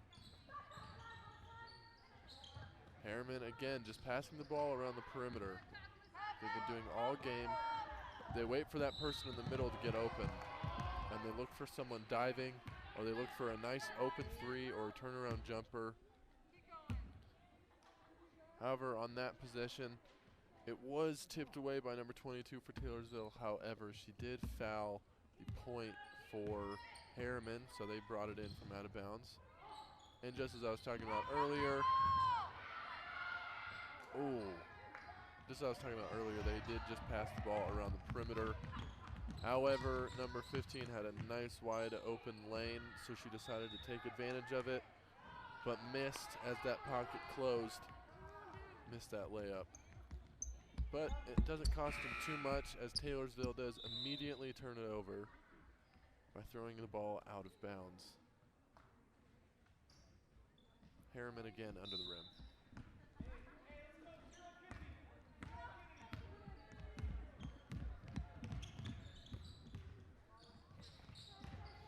Nice pass to the block. Nice fake shot and drive. Nice fake shot and pass. Pass back up top from the corner, down to the other corner for a three. That one just bounces off the inside of the rim, but is rebounded by Herriman. Pass it back up to number 0, and she absolutely nails the three, 44-15. Taylorsville takes a quick three and misses their answer back. And Herriman drives the ball quickly up the court, passing it down low very quickly. However, they do miss their layup. But it is tipped out by Taylorsville, so it will still be Herriman's ball under their own rim. They're set up in a nice block right here. Let's look for someone cutting out to the corner, or a nice double screen, get someone open down low. They opted to go for the corner. Getting some nice perimeter passing, getting an open three, and that one is good as well. Herriman absolutely on fire right now, taking a commanding 32-point lead. It's 47-15 with 3:49 left in the game. However, the clock is not running.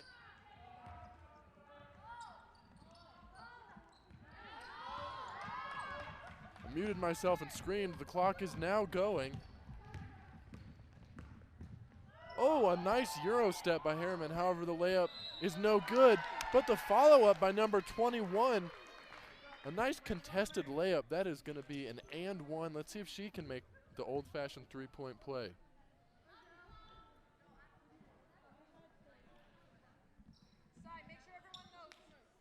I wonder how long that clock was not running for. I wasn't paying too much attention. When I looked up, it said 3:49. Looked away, watched the whole sequence, looked back, and it said the same thing, so I knew something was wrong. Call me a genius. She does make the free throw, so it is now 50-15. Taylorsville inbounds it. The clock does start. Everything is going properly right now. A little bit of a pass fake, then dribbles it over her head. If I were the ref, I'd have called that one a carry. However, she shoots the three from the corner and nails it, 50-18. We do have a couple loyal Taylorsville fans screaming, chanting for them. A nice drive by number 12 after the shot fake, and then Euro steps the defender for the easy right-hand layup. 52-18.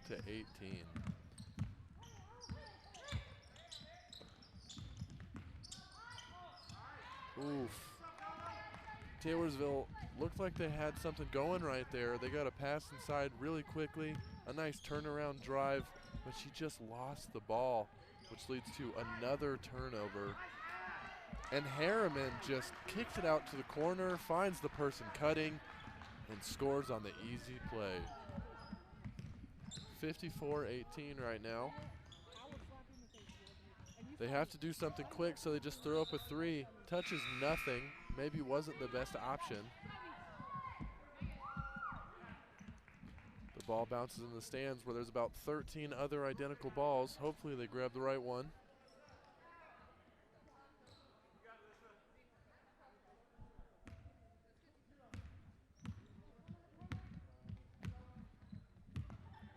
Herriman just casually dribbling up the court.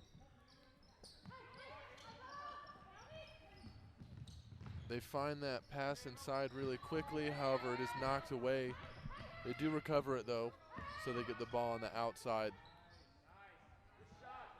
And they're just finding people open constantly. They're making more than they're missing, which is always a good thing. However, that shot was missed. Rebounded by Taylorsville. They've got it down at the block, and number 21 does score for Taylorsville, making it 54-20 with a minute 35 left in this third quarter.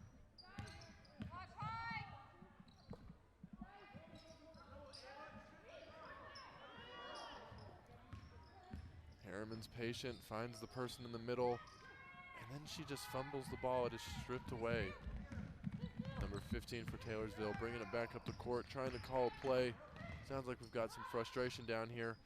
She's just been throwing up shot after shot. That one does not fall either. However, they do get the offensive rebound, passed out to number 31, who takes her chance at a three.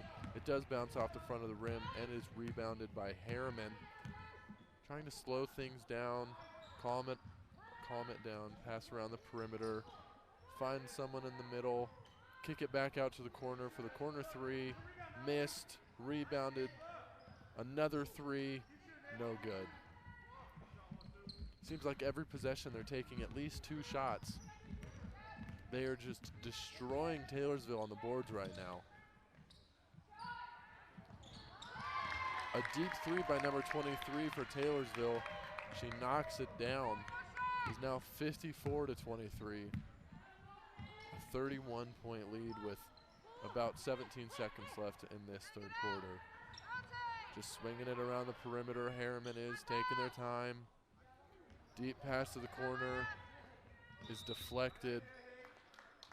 Grabbed by Herriman, but she does step out of bounds with the ball. Taylorsville will bring it up the court again, see if they can get something quickly. There's only 5 seconds left. They really need to do something right here. They get the shot off, and it's good. The contested three by number 21, about 4 feet behind the line, beats the buzzer. It is 54-26. It is an 18-point game right now as we start the fourth quarter here in the next couple of minutes.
So we're about 20 seconds into this fourth quarter.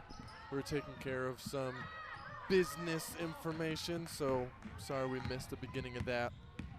However, it was just another turnover by Taylorsville, which has led to another Herriman bucket, 58-28, bringing it right back to a 30-point lead with 7:15 left to play.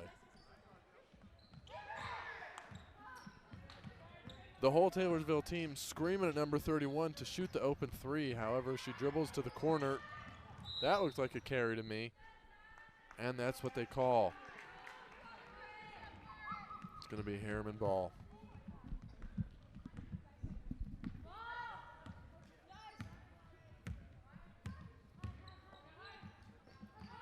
Kick out to the corner. Nice look down low. However, it is deflected, but they do grab the loose ball and immediately drive number 35 with the easy left-hand layup, and it is now 60-26.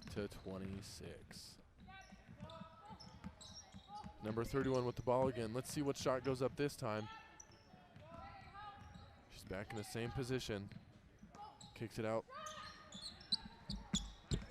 And the three by number 23, who hit earlier, just misses that one barely, and it is rebounded by Herriman. Again, they are just absolutely destroying Taylorsville, both offensive and defensive boards. I'd hate to be the person keeping the stats for that one because it is ugly right now. Taylorsville does get the ball, ironically, on a rebound. And they do turn it over pretty quickly. They're going to call a travel, though. I disagree. The ball was in the air when she rolled. But I'm not the ref. I'm the announcer.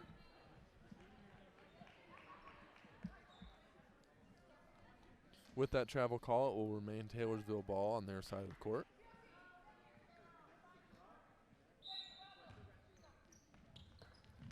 That ball is slapped away by number 25, I believe. Yes. Still Taylorsville ball. They've basically just moved back about 30 feet. Instead of taking it from near the baseline, they're now about at half court.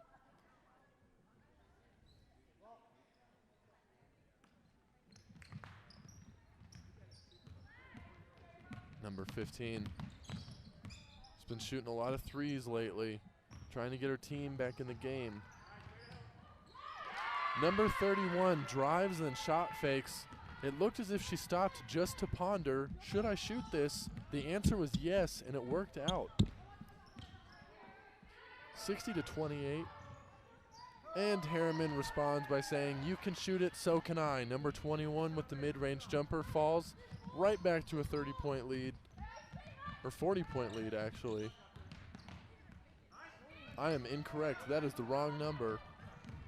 I'm looking at it all wonky. Is a 34-point lead.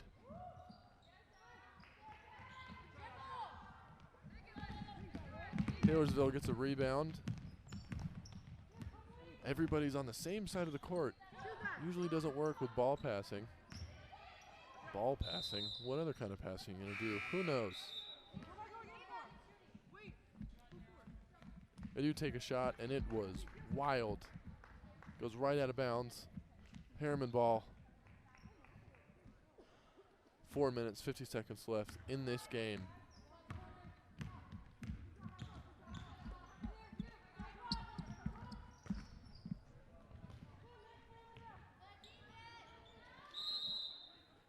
It was a good effort by number 21 for the Taylorsville defense. She deflects the pass, tries to fall on it.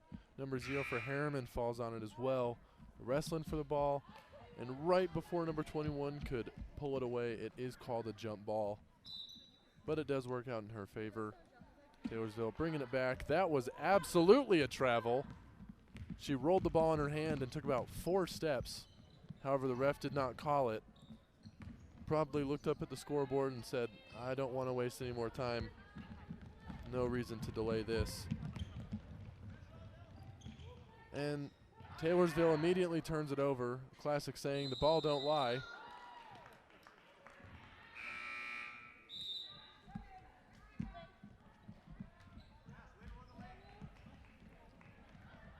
Herriman goes for a layup, and it does bounce off the top of the backboard. And as I mentioned earlier, that is out of bounds. So Taylorsville will bring it back up the court. Still 62-28.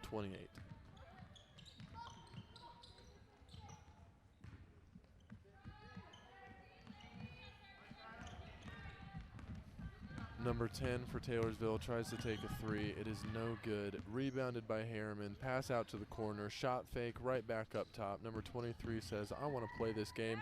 Dribbles between two defenders. Passes it back out. Nowhere to go. And the ball is now back on top. It's like nothing has ever happened. Another corner pass. Another blow by. However, the ball just seemed like it was in the wrong hand when she went for the layup, and she just hits the backboard. Nothing else. Taylorsville did recover that rebound, tried to bring it up the floor quickly. Does have it poked out, goes right out of bounds. So they're going to be taking the ball from half court again.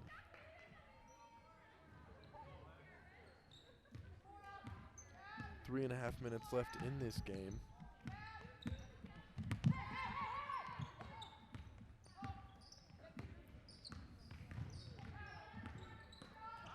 Nice block shot by 25 for Herriman.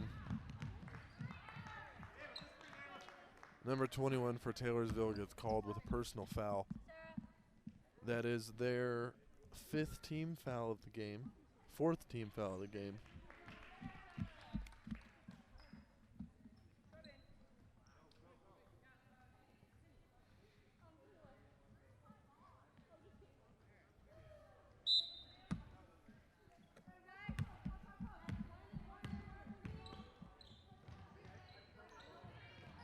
Herriman quickly passing the ball around the perimeter, which has been the story of their offense this game. Looking for someone in the middle, and they do just that. However, she turns around and just lets go of the ball. It's like she didn't want to hold it anymore. Just rolls out of bounds.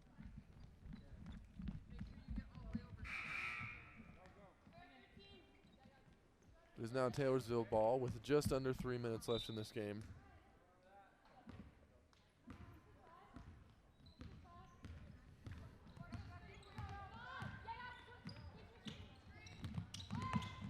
Number 15 drives in to about the elbow and pulls up for a shot. Misses it. It is poked away by 23, who goes for the fast break layup with her left hand. That's a nice finish. It is now 64-28.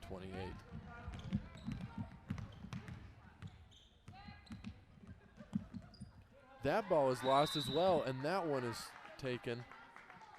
Taylorsville jumps right back on top of it, though. It is a jump ball. That is in favor of Herriman, going back their direction. Let's see if they can make this nearly a 40-point game.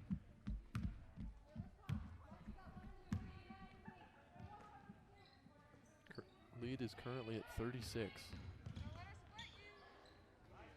The lead is currently at 38.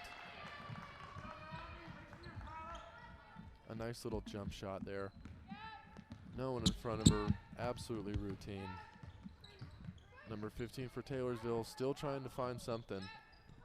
Isn't able to. However, they do get some good ball movement, get the ball down low. It is kicked right back out to number 15, who, you guessed it, shot a three. However, it was no good. 20. Ooh. Number 20 does have the ball back up top, kicks it out to 35. Number 23 is down low. Number 12 gets it in the corner, no one on her, shoots a three. It is no good. However, it is rebounded by number 35 for the Mustangs. And they're just right back to working that ball around the court. There's no one in the middle. Now they've got two down low.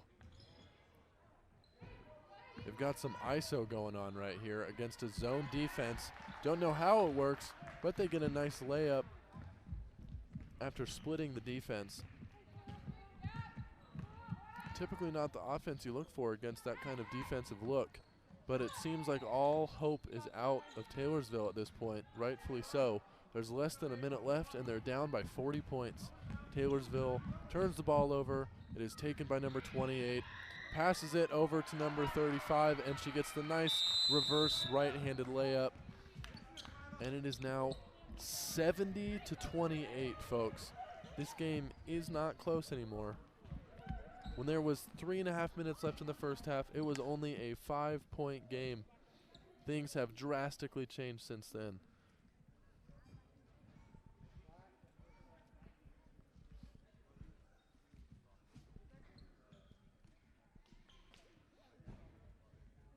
Taylorsville has called a timeout with 46.5 seconds left. Maybe trying to just draw up a really nice play, give your team a little confidence boost, end it on a high note.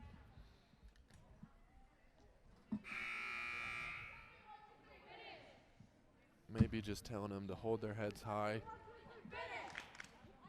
Their chant right there is finish. The team, rightfully so, looks quite frustrated.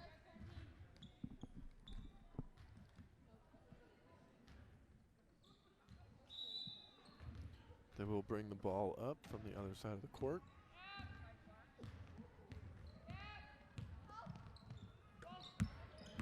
Quick pass. A nice pass to the block. She catches it and turns around for the layup. And it is no good. Rebounded by Herriman. Kicked out. They get some nice ball movement. Go figure.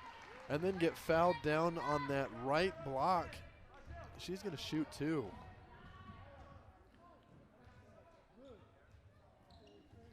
.4 left in this game. Number 35 is going to take a couple of shots from that free stripe. First one is no good. I don't think it's going to hurt the team, though. I think they're right. I'm just going to stop talking right there. Completely fumbled my words. It's okay. Both shots are no good. Rebounded by Taylorsville, and it is turned over within 2 seconds. Zero tries to put the layup in the basket, as one typically does. However, she misses. Taylorsville rebounds and then has it stripped away immediately by number 23, who then passed it down low. And the shot is missed there. So number 25 is going right back to the line. Or number oh, never mind. They're calling it out of bounds. Wasn't a shooting foul, just a personal foul. That is their 6th team foul with 8 seconds left. I don't think it's going to be a factor in this game.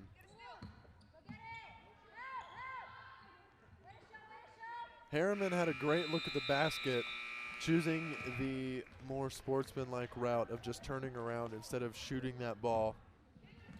They just hold it and run out the clock. The final of this game between the Herriman Mustangs 70 and the Taylorsville Warriors 28. Well, we're going to take a break for a little bit, and we'll be back at, I believe, 5 o'clock for the ladies varsity game. And we'll see you folks then.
All right, folks, thank you for joining us. We are now introducing our Herriman Mustang women's basketball team, and we will get right back with you guys in just a second as soon as they finish up their introduction.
All right, folks, we're now starting our tip-off for the game, and I am joined with special guest Miley today. Miley, why don't you go ahead and say hi and introduce yourself? Hello everyone, I'm Miley. I'm actually sister with McKinley Edgar, number 13 on Herriman, so excited to be here.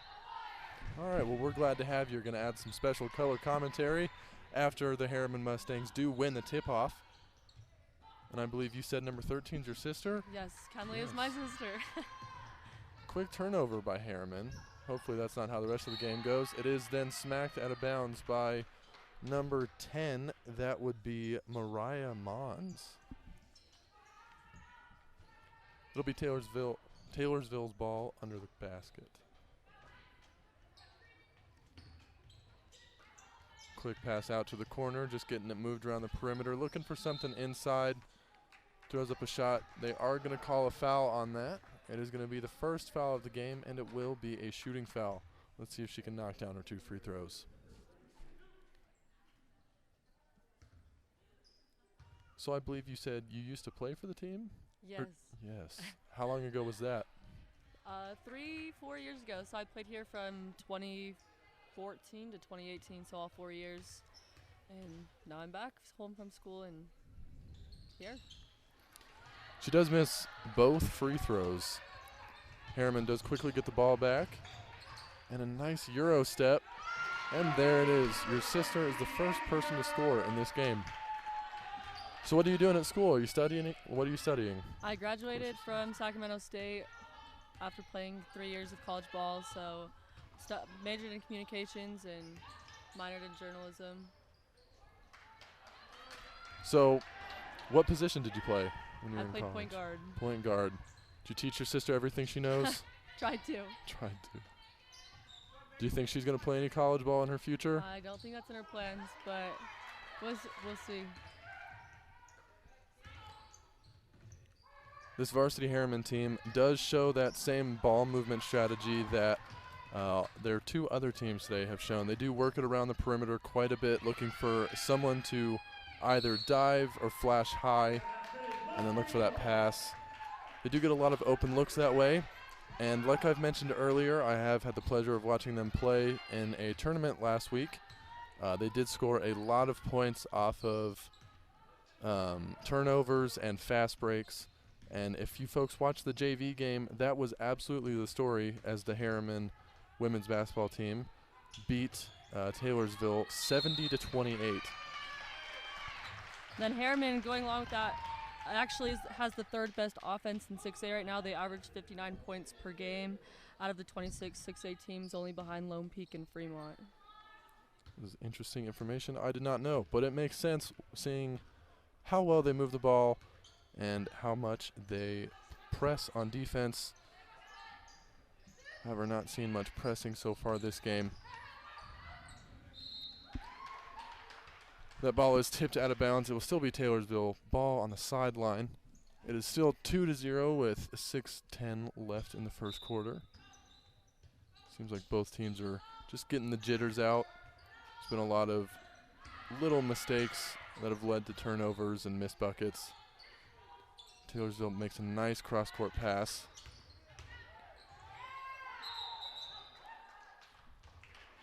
That was a nice little Euro jump stop. However, she picked up her foot a second time. Calling travel, it will go the other way. Herriman bringing it up the court.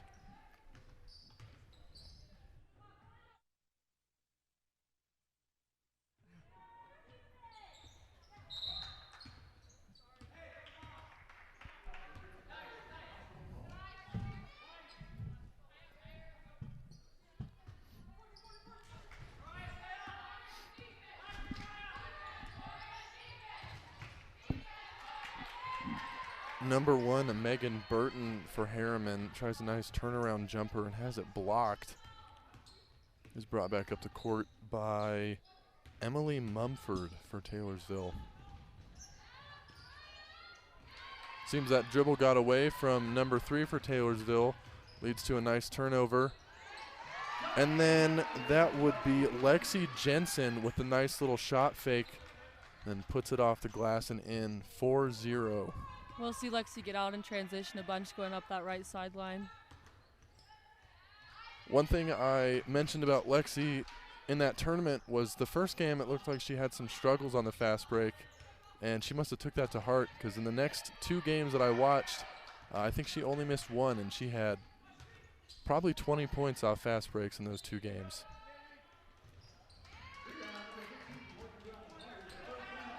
Shot attempt is no good. It is rebounded and shot by Mariah Mons for 3. However, it does not fall. Taylorsville quick to bring it up. A nice Euro step. They're going to call a block on that. Looked like she was set. Looks like the coach is confused as well. I thought she was set. I thought she had both feet planted. Either way, that is the second foul. And number 11, I don't even know how to pronounce this name, and I don't want to get it wrong. So I'm just going to say number 11 for Taylorsville. All respect to you. She's shooting 2, makes her first shot.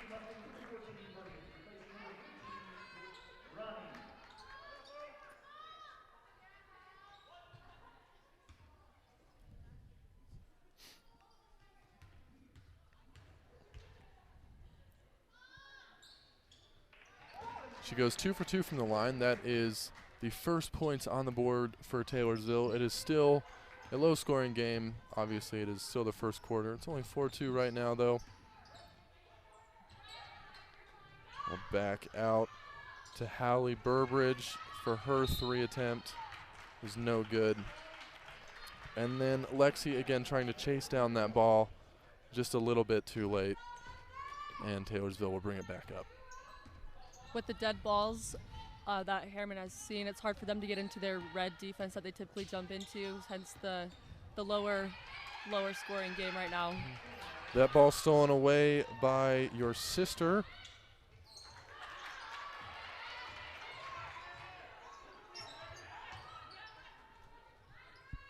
And then Mariah drains a 3. That was great ball movement around the perimeter, and that's another first 3 by Mariah, who's averaging over 13 points a game this season.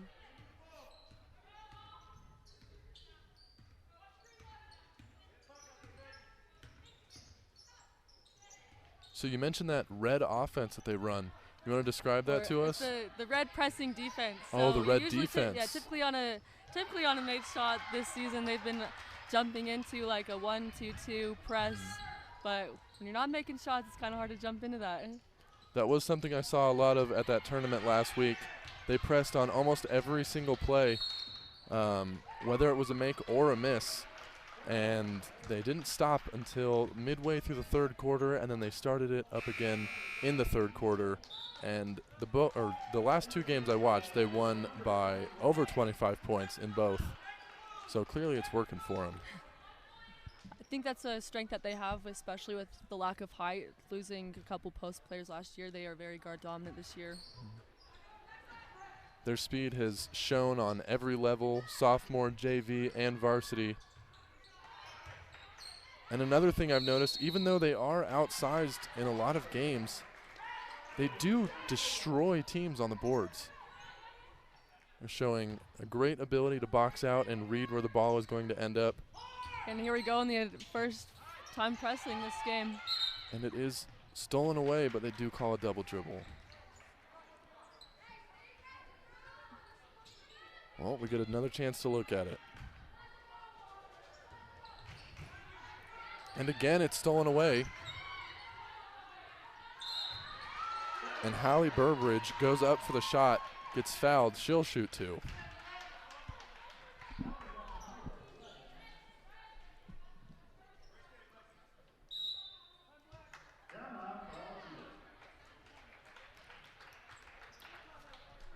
Timeout called. Looks like it's a full timeout. We'll be back with you guys in about a minute.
All right, we are back from that timeout, and like I said, Hallie Burbridge will be shooting 2 free throws. First one is no good, bounces off the back of the rim.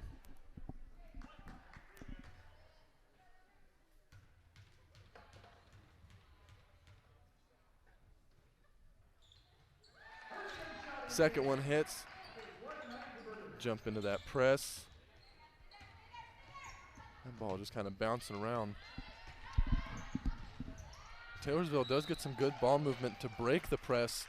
However, the pass down low is tipped out, and it is again Herriman's ball. That's something we saw a lot in the previous 2 games today. Taylorsville just has a lot of errant passes that lead to turnovers, and that shot is actually blocked by Taylorsville. And just like that, they've got the ball right back. And again, another turnover. Good hustle by Mariah, getting that back tip.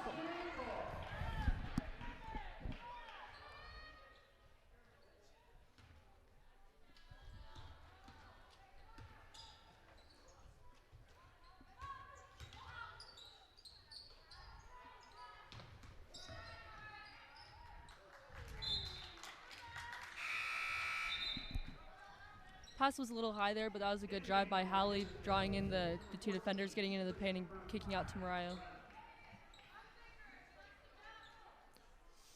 Kenley's going to throw it in from under the basket. Some double screen action. Nice pass down to Hallie inside the block. This is called a jump ball in favor of the Mustangs. Ball right back in the same position. Let's see what they do differently this time. Pass the ball immediately up top. Out for a 3. It is no good. Rebounded by Taylorsville.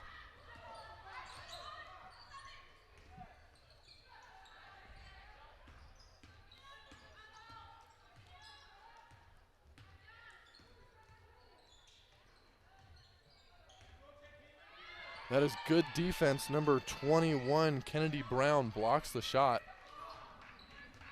And it is picked up by Kenley. She brings the ball up to court. We're going to say that Lexi stepped out of bounds there with that ball.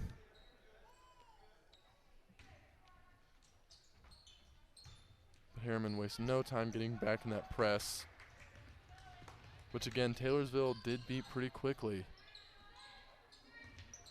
Find a nice open look. The second shot attempt by number 21, Michaela Medico, is good. She'll shoot a bonus free throw. Let's see if she can make the old-fashioned three-point play. We'll see that a couple times in the press with them struggling to get back or stopping the ball and giving up some layups. So she makes her free throw. And Herriman gets back quite quickly. Nice cross-court pass to number 10, Mariah Mons, who shoots another three, and that one is good as well. It's already 2 threes by Mariah, and she can really get going from deep. And then that ball is stolen by Hallie. The shot put up by Lexi is no good. Hallie grabs that offensive board, puts it back, and that one is no good as well. Rebounded by number 23, Emily Mumford for Taylorsville. She's bringing it up the court and then just kind of loses the ball. Tries to push it out to her defender, or to her extra wing, and it just bounces out of bounds. I don't think she quite knew what was going on right there. But that is another turnover by Taylorsville. Lexi with the three, and that one is no good. Again rebounded by Hallie. That looked like a clean block to me, but they're going to go ahead and call that a personal foul. Hallie will shoot 2 free throws.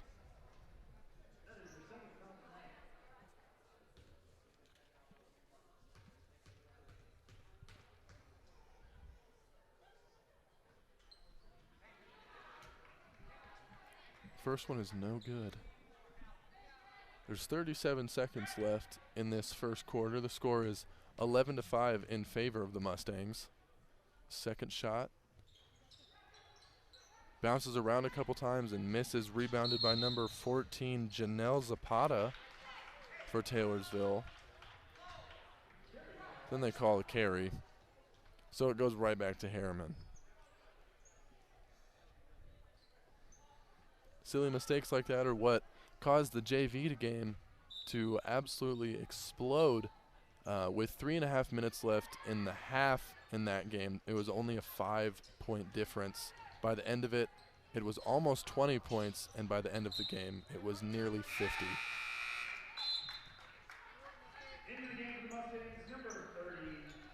That loose ball does go out of bounds. It will be Taylorsville ball after a couple of subs come on in.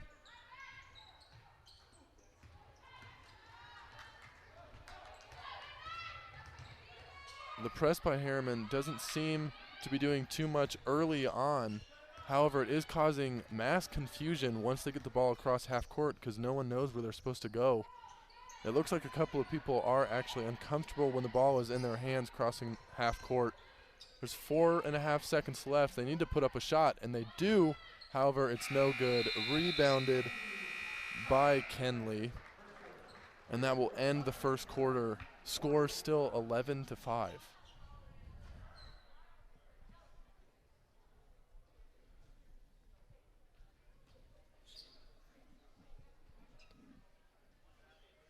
So tell us some insider information. Is this still the same coaching staff from when you played a couple years ago? This is a different coaching staff. They came the year after I graduated.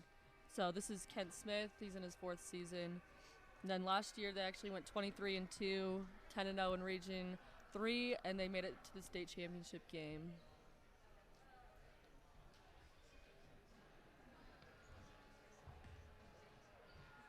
They seem to be doing pretty well this year. Do you happen to have their record on hand? Yeah, so they lost the first 2 games early against Lone Peak and Syracuse, but ever since then they've won 6 straight games coming into this game, so overall they are 6-2. It was always hard to tell how good a team is going to be in the first couple weeks of the season, especially in shorter seasons like this. Those 2 games can really come back to bite you, but when you have a 6-game win streak behind you, that is typically a good sign. This is a younger team as well. They lost 4 contributing players last year. Nani went to BYU. Ainsley, Kenley's sister, she also graduated as a 4-year varsity player. And then Kylie Chessman, who was one of their lone bigs, also graduated. So they're a pretty younger team with a bunch of juniors. Say on this roster, it looks like there's only a handful of seniors. And Taylorsville did have the ball to start that quarter, and they had a missed shot attempt that was rebounded by Herriman and brought up quite quickly. And number 10, Mariah Mons, went up for the layup and looked like she had it stripped away just before going up. And then they called, I believe, a jump ball, perhaps a personal foul. I believe it was a jump ball. It would be going the other direction. A nice cut in the middle by Mariah Mons, and then she makes the easy jump shot. Good press action, but they're going to call a push on number 30. That's one difficulty about putting on the press for so long, is that girls can get tired and get a little handsy. So we may see the foul count start to rise up a little bit. That's typically what happens, but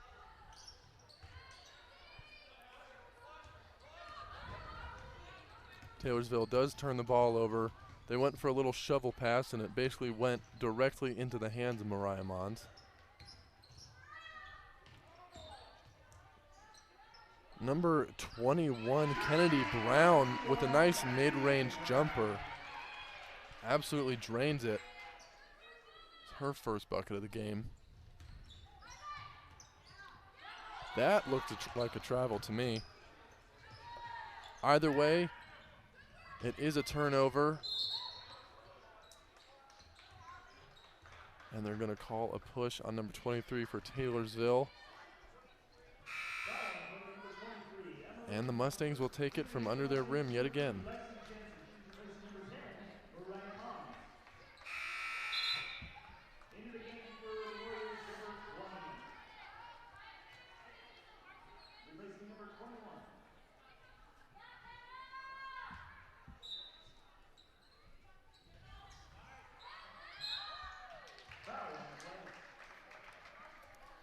That's number 3, Lexi Jensen, going for a nice jump stop layup. However, she was pushed right before the shot. It is a shooting foul, however, so she will be taking 2. that was now several times based on out of bounds plays that they have just found a wide open person cutting straight down the middle. That first shot is good.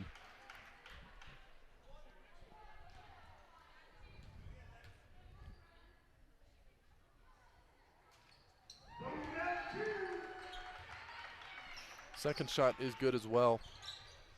And with what you were just saying about them finding success with getting a pass in the middle, what I've noticed today from watching the sophomore, JV, and now the varsity game, it seems like they teach the same thing on every level. They just add a little bit more confusion and complication with each level going up. So obviously the sophomore is the more basic version to learn everything you need to know. Lexi does nail that 3, giving them a 15-point lead with 6.5 left here in the first half. But like I was saying, it just increases in difficulty.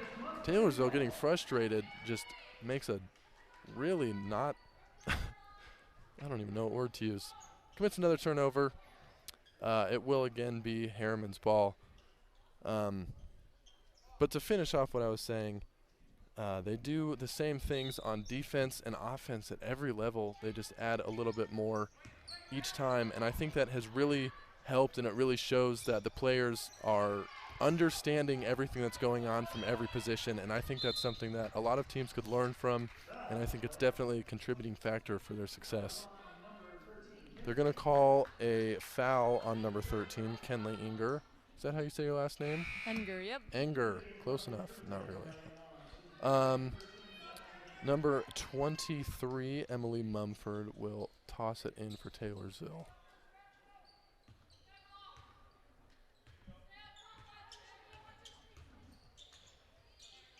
She's got the ball right back at the elbow. Nice jump stop, turnaround. The jumper is good from Emily Mumford.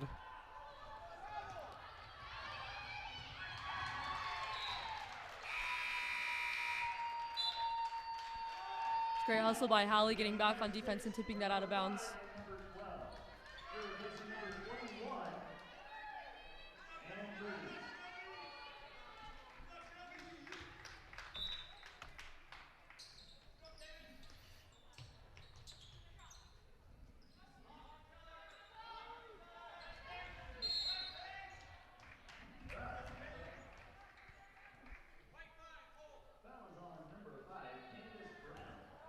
They're going to call a foul on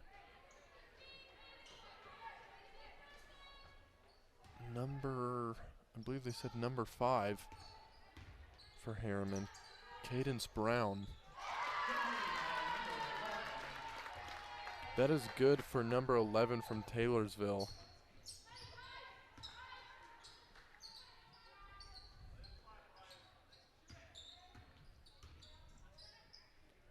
Seems like everybody on this team is a threat from deep. So when you leave someone open, they try to make you pay. Hallie Burbridge tries to take one, and she misses. But they do get the offensive rebound, and they kick that one out to Lexi Jensen, who misses hers as well. That'll put it at 7 fouls, so we're going to one-on-one for the next 5 minutes.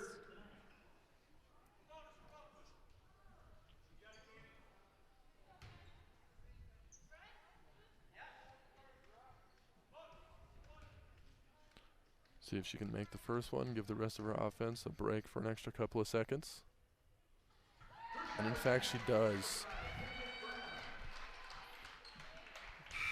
That is Cadence Brown on the line.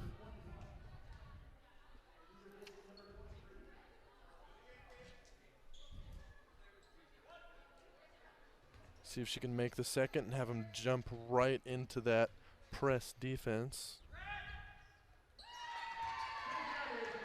She does, and they do.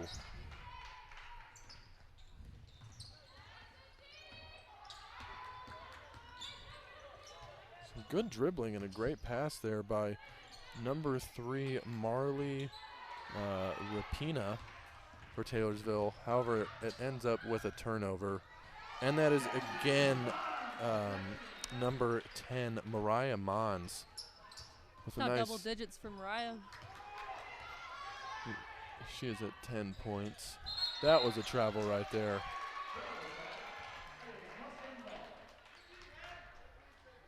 One thing on this press defense that Herriman's been doing, they haven't necessarily been going for the steals every time, but just forcing Taylorsville to become a little bit frazzled or throwing bad passes just out of bounds. So not necessarily going for the steal every time.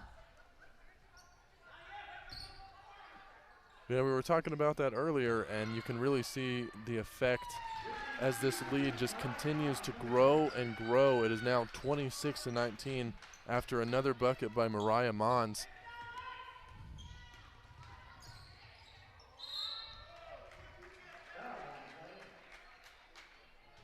That one's going to be a shooting foul on number 12, Haley Hilton.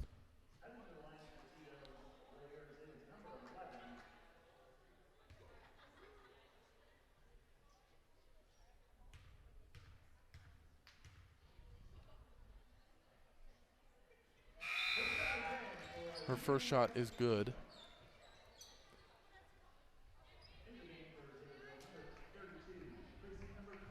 Taylorsville officially in double digits.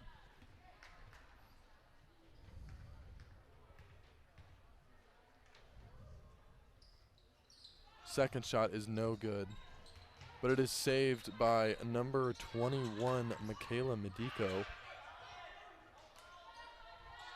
And that's number 5, Ella Huntington, up top with the ball for Taylorsville.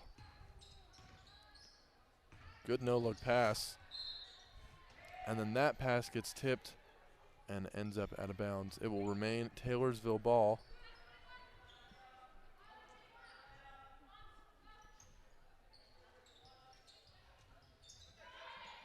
You just have to pass it back up. Tried to Euro step around the defender, ended up losing the ball. Passes thrown up to Lexi Jensen, who then passes it to Hallie Burbridge, who misses the 3.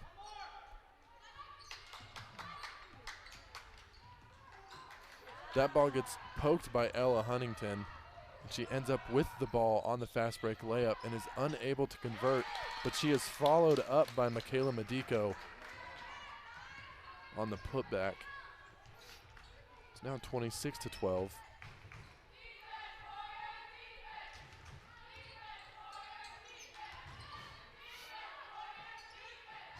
A good no-look pass there by Cadence Brown. Shot is no good, rebounded by Hallie Burbridge. Mariah Mons looking for something, can't get anything, kicks it back out. Dished inside to number 3, Lexi Jensen. Her shot is no good. 2:20 left in this first half.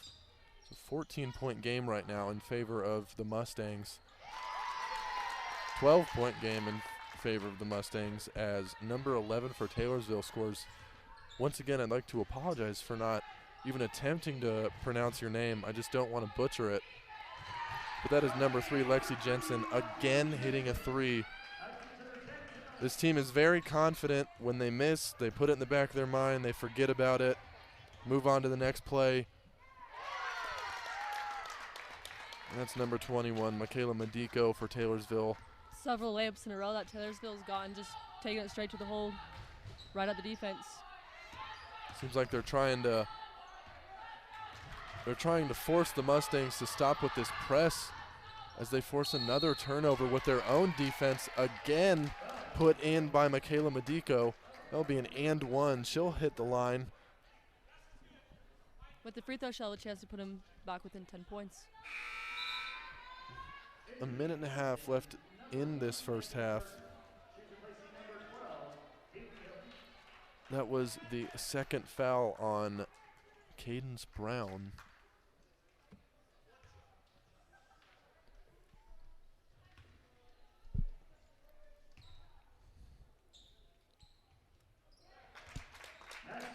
It is again a 10-point game as she makes her free throw. Cadence Brown with the ball. Passes it out to the corner. Lexi Jensen. Nice little fake, dribble the opposite direction, pull up jumper is good. Ella Huntington not caring that there's everyone in front of her, trying to dribble through every single person, ends up turning it over. Cadence Brown wasn't ready for that pass. I don't think she knew it was coming. By the time she turned around, it was only a couple feet from her head, so she just saved herself. Ends up being a turnover. She makes up for it by tipping Taylorsville pass, giving the ball right back to the Mustangs. And she goes to shoot to make up for her mistakes. It is no good, but it is rebounded by Hallie Burbridge. And then Mariah Mons, the one and only, she misses her 3.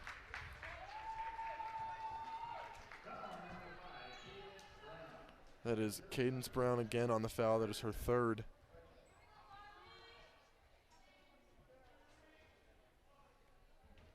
Now, you being a 4-year basketball player with 3 years in college, I believe you said? Yes. What was your favorite part, or what is your favorite part of the game while playing? While playing, I like racking up assists, honestly. I like trying to create for other people and trying to get other people wide open looks. And then what is your favorite thing to see while watching, obviously? I like to see good defense. I think good defense is what leads to easy offense. So when people buy in, that's fun to see. And then also just unselfish ball of swinging the ball no matter who shoots it. Everyone's willing to sacrifice shots and get everyone good looks. Now, as this first half is coming to an end, Herriman does strip it away, and they're going to go for, I think it was a shot attempt, but hopefully they don't write that one down. That one went about 15 feet before it hit the ground. Anyways, that is the end of the first half. We'll be back in about 10 minutes. The score is 31-19 Herriman, and we'll see you folks later.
All right, folks, we are back for the second half of this game. We will start with Mustangs ball at half. Lexi Jensen is going to bring it up the court. Passes it quickly out to Kenley. Cross pass to Megan Burton. Goes up for a layup, and that is contested and no good. And she just runs right into the back of number 3, Marley Rapina.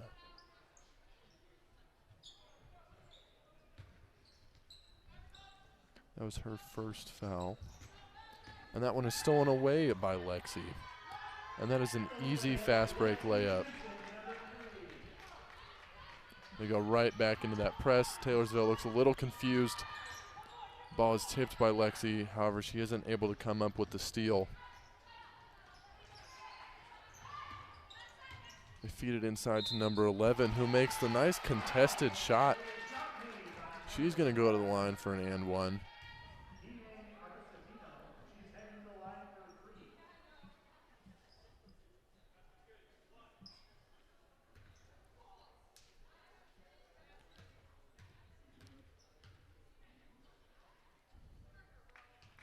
Her free throw is no good, rebounded by Lexi. Bring it up the court, pass it out quickly to Kenley. And she takes it in. It's a great kick ahead by Lexi up to the corner. Oh. Wild shot, they'll call a foul. She'll get bailed out right there. And that's already 3 team fouls in less than a minute of the third quarter, so Cam needs to stop being a little handsy.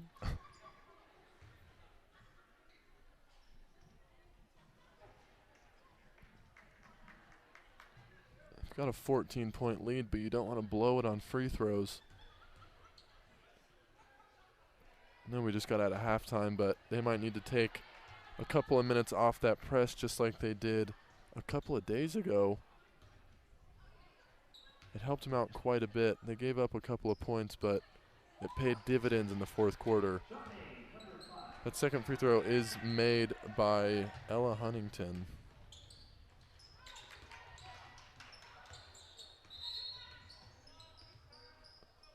Clock did not run.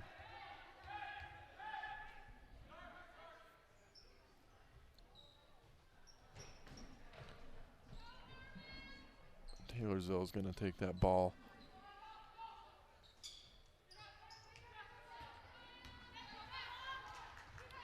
Press is broken. Number 11 again making a tough contested shot from that block. Trying to get him right back in this game. She is now in double-digit points.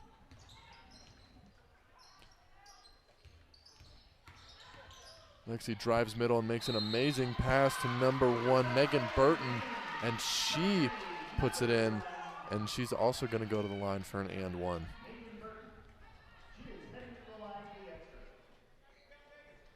That's what I'd like to see a little bit more from Herriman, too, is getting into the paint, drawing 2 defenders, and just finding that open guy. That's exactly what Lexi did there when she got into the key, drew 2 defenders, and then was able to thread the needle for that and one.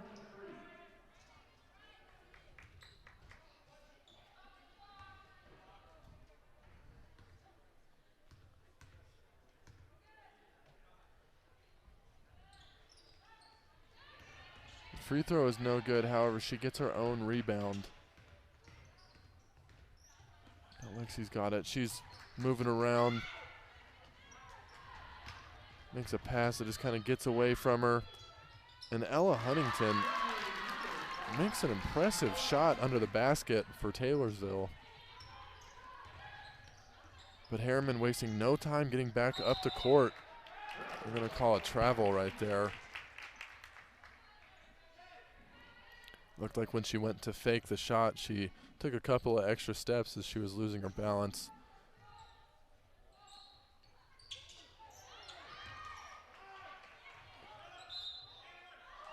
Quick steal dumped down to Megan Burton at the block, who, if you recall, just made that contested shot down low and had a chance for an and one. She's going to get 2 more free throws right here.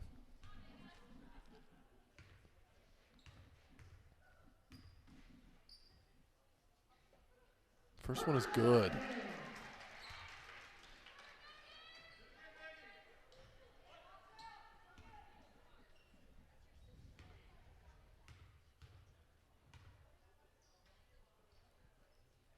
Second one is no good. Rebounded by Alexi. Passes it to Mariah Mons, who shot fakes and dribbles in, splits two defenders, goes for a little bit of a scoop layup, just kind of rolls around the rim and falls out, and it's picked up by number 11 for Taylorsville, and she's just going right at everybody. She tries to put up a little floater, and they're going to call a foul. That is the fourth team foul. She's going to go to the line for two more. Don't know if anyone else is confused by that foul. I thought she was set in the middle of the key for a couple seconds before she shot it with her hands straight up. Pretty reminiscent of the first quarter charge that they called as well, or blocking foul that they called as well. Her first free throw is good. She's now at 12 points. The leading scorer so far in this game is Lexi Jensen of Herriman with 14. Speaking of Lexi, she comes up with the ball right there. Dumps it down to Kenley, who passes it to number 15, Morgan Groning. Great pass to Mariah Mons in the corner. She goes for the three. It's no good. Lexi goes up for the putback, and that one is no good. And that'll be Ella Huntington bringing the ball back up the court for Taylorsville.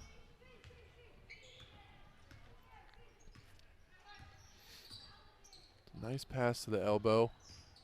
Gives the ball right back. A spin move. Doesn't really get them anywhere. They have to pass the ball. It goes to number 21, Michaela Medico. She turns around for the shot from the elbow, and it is no good. And it is brought right back up the court by Herriman. Lexi tries to go for the reverse layup and misses the rim entirely. And it's going to be a jump ball. And that is recovered by Taylorsville.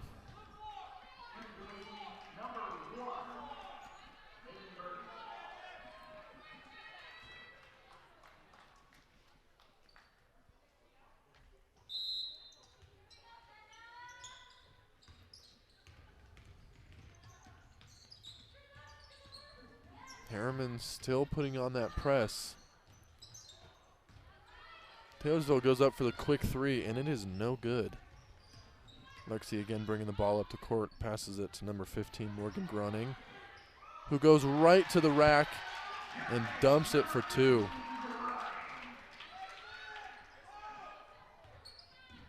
It's now 40-27 with just over 4 minutes. Clock wasn't running there for a couple seconds.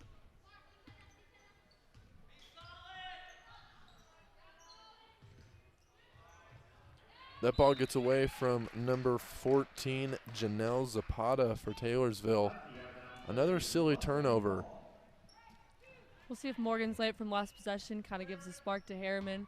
Been kind of lingering around the 10, 13-point lead, so see over the next couple minutes if they could extend their lead.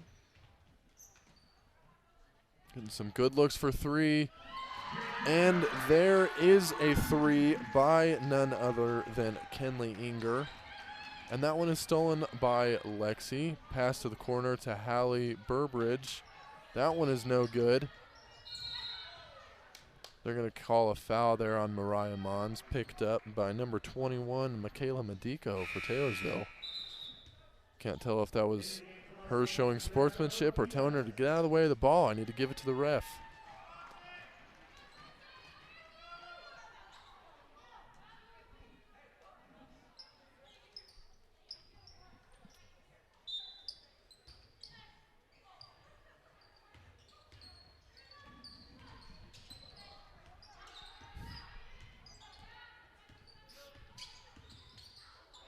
Oh, a silly turnover yet again. Lexi with the behind the back dribble and then pass to Hallie Burbridge, who misses the layup. Stolen by Lexi. She said, I'll do it myself. Goes up with the left hand, and that one is no good as well. Rebounded by Mariah Mons. And then number 4 for Herriman grabs the rebound and tries to put it back in. And on her missed shot, ends up basically tackling a player for Taylorsville. On Herriman's next foul, they'll send Taylorsville to the free throw line for the rest of the half. So for over almost 10 minutes, Taylorsville will be getting free throws on every foul.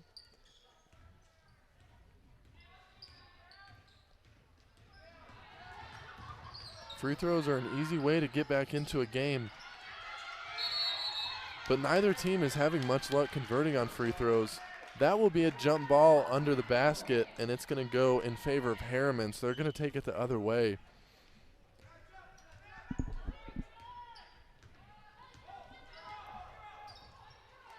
And you have to think maybe the reason they're still playing so physically with this amount of fouls already is because Taylorsville has not had much success in making them. Maybe they're just testing them, see if they can finally put some points on the board from the line. Lexi with another rebound passed out to Mariah Mons.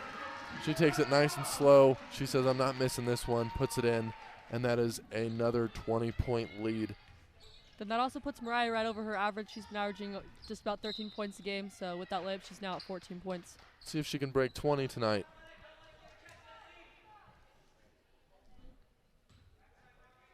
Lexi's still our leading scorer with 16.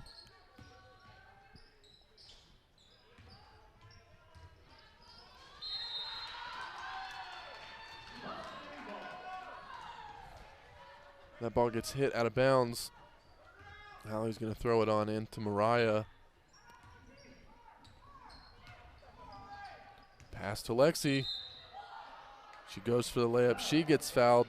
She'll step up to the stripe and try and put 2 in.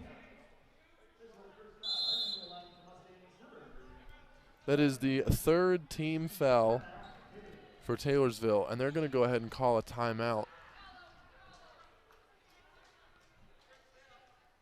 Only a 30. We'll be back in just a second.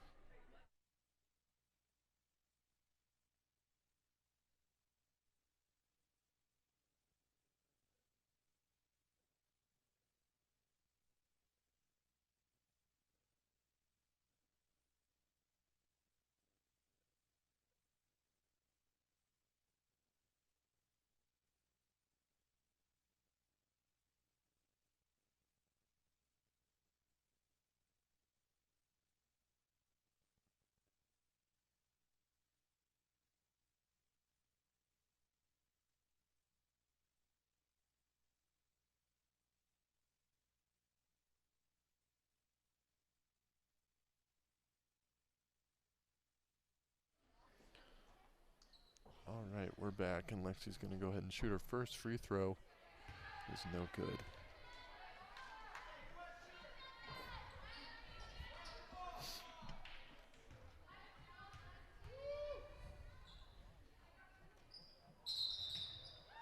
Looks like we got some early movement. Second free throw is not going to count. It's just going to go straight to Taylorsville.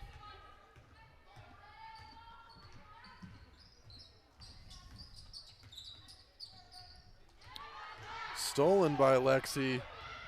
Right hand layup. She slows it down right before she gets there. She's not going to have any more accidents tonight. That is her 8th steal they just announced.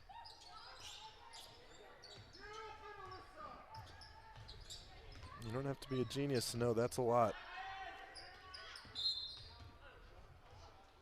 Ball tipped from behind by number 24 for Herriman. And they're going to step up to the line for their first bonus of the night.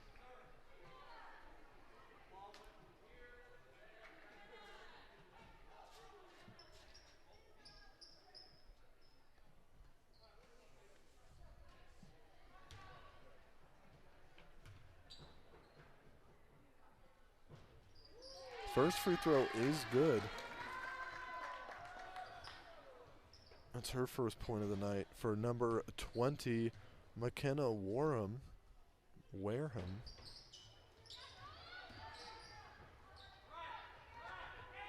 Second one is no good. It's being brought up the court by Mariah right now. Hands it off to Lexi. Dribbles around the top, makes a great pass. Goes in for the layup and is fouled, so she'll step up to the line.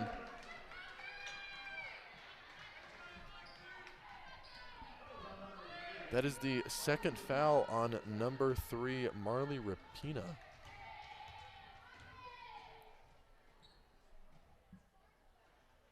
And the first free throw is good. High fives all around. Let's see if she can put in the second.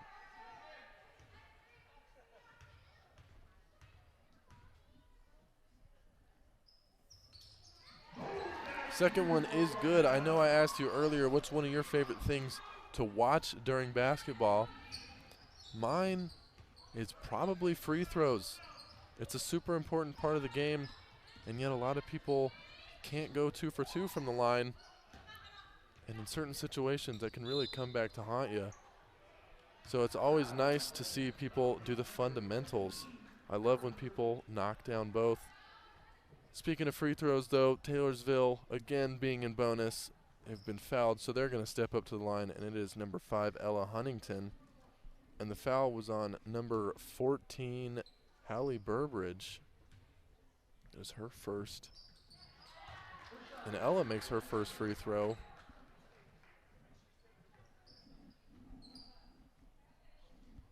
It's her 4th point of the game.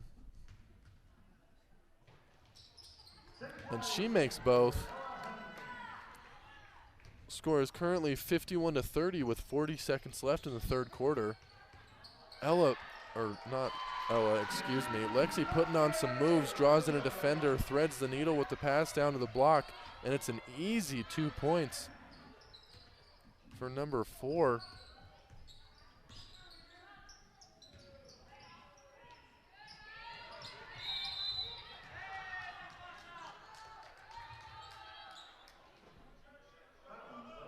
Lexi Jensen running over to pick up her fellow Mustang.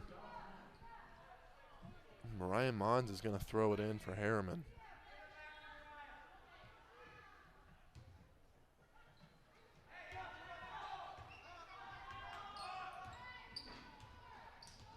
It's 15 seconds left in this quarter. Let's see if they run the clock out to get just one last shot, or if they try and score quickly and get a turnover. Mariah throws up a 3, and it is nailed. 5 seconds left in this game. Let's see if Ella Huntington can put one in. Doesn't even attempt a shot. The score is currently 56-30. Same as last game. It's close for a while, and then they just get on a streak, and they just start running away with it, absolutely demoralizing the opposition. Some coaches would get mad taking a shot with 8 seconds left, but if you're going to be Mariah and just knock it down like that, then no problem.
That apparently.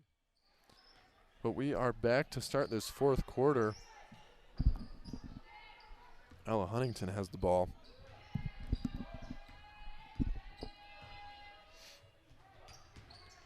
Cross-court pass, drop down to number 21, Michaela Medico. She goes up for a tough shot and is fouled. She will step up to the line. That is the 9th foul on Herriman.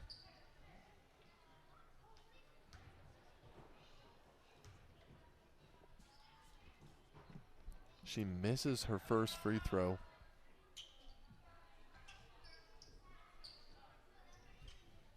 The next foul will put them in double bonus. Her second free throw is missed as well, but it is rebounded by number 23, Emily Mumford.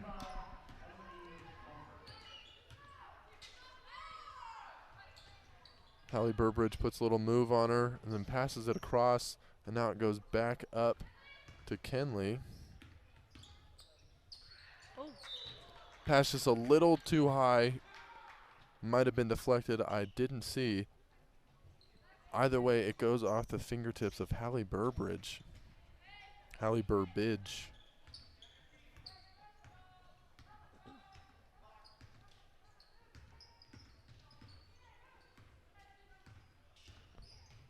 Number 23 for Taylorsville, just lazily walking up the court, hanging around half court.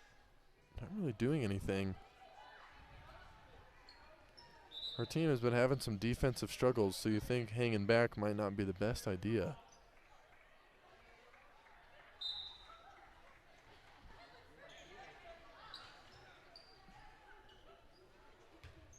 Ella Huntington's going to throw it in under the basket. A nice pass into the middle. However, the shot is missed. Rebounded by number 11 and then stripped away by number 30, Shelby Ulibara.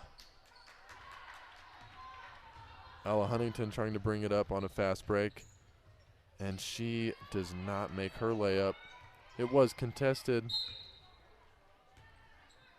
We're going to call a foul on number 3, Marley Rapina. It is her 3rd foul. One more, and the Mustangs will be in bonus as well. A good drive and kick and then push back down the middle. However, Ella gets her arms wrapped around it, turns into a jump ball. It's going to stay over here with the Mustangs. See if they can make the most of this inbounds play, get someone diving or open in the corner. It's exactly what they do. However, they don't take the shot. Hallie Burbidge for the 3. That one's no good. It goes right to Kenley. She goes around her defender. Goes back up top, and that 3 is no good. Rebounded by Hallie Burbidge. She turns around and puts it up. It goes off the front of the rim. No good, but she is fouled. She'll go ahead and step up to the line for 2 free throws, and that is the 7th team foul against the Warriors. So now everybody is in bonus. I don't know if Herriman's been magically in the right position every time, but it sure feels like they're getting a lot of offensive rebounds this game. It is what I mentioned last game, and I think I said that at the start of this, that they just demolish teams on offensive and defensive rebounds, even with the size disadvantage in some positions.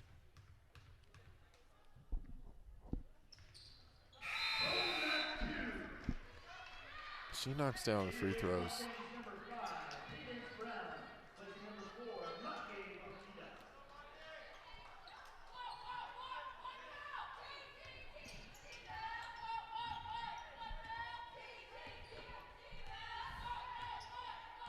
Number 3, Marley Rapina is bringing it up. And then that's number 23, Emily Mumford for the Warriors with a nice turnaround off the backboard.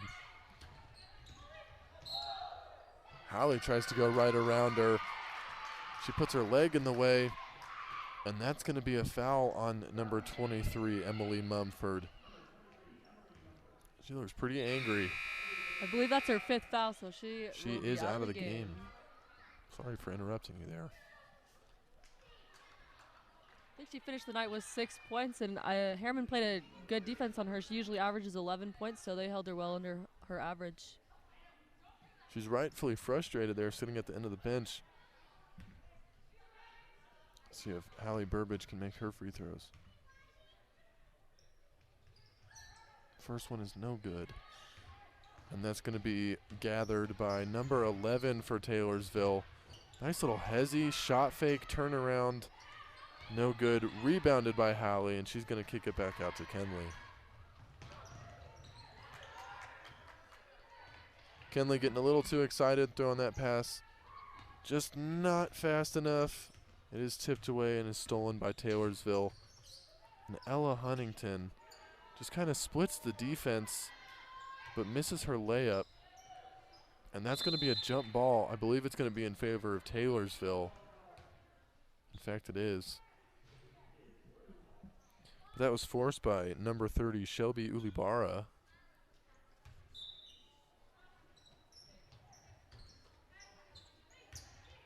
Not really anywhere to go right there. Nice look. Gives the ball right back.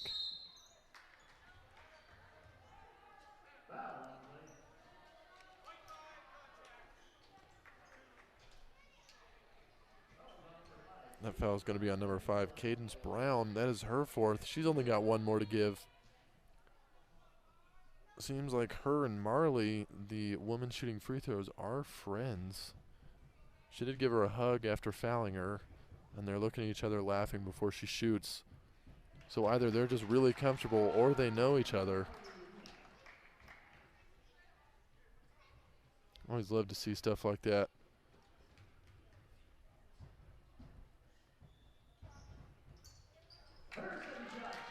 And she makes her second free throw.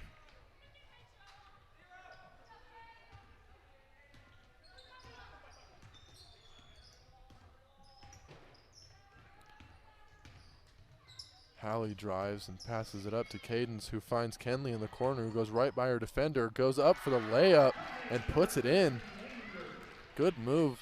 Just go right around baseline. I like that offensive possession. You had multiple girls drive, find open girls, and just keep moving that ball around until there was a wide open driving lane.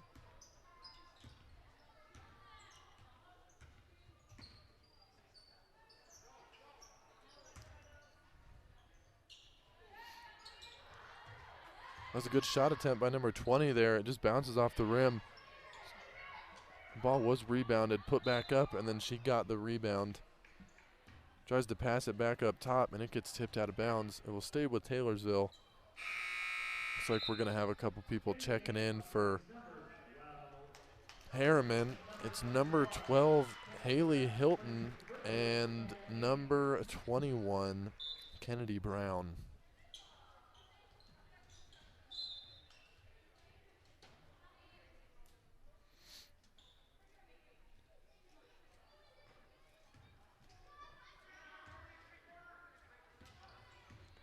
Pass to Ella Huntington up top. She's kind of dribbling around. Gets in the lane. Oh, that was a tough one.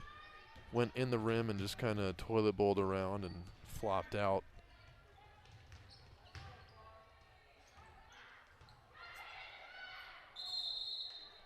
It's a bit of an odd possession right there.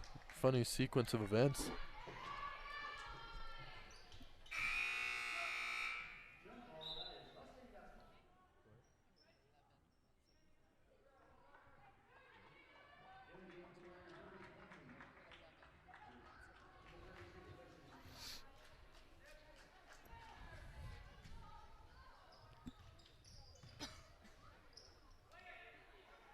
And some good ball movement.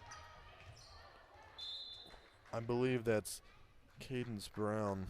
Yes, just kind of tossing the ball out of bounds. Just threw it a little bit too late. Misses the open cut. And again, it's Ella Huntington for Taylorsville up top. Passes it to number 11. Ella cuts. And she's just having an unlucky night at the rim. Everything she has is just kind of bouncing around and falling out. And it's got to hurt the confidence a little, but Cadence Brown with a beautiful little scoop layup right there. Made up for her turnover a little bit, got the ball back, and just went coast to coast for a layup.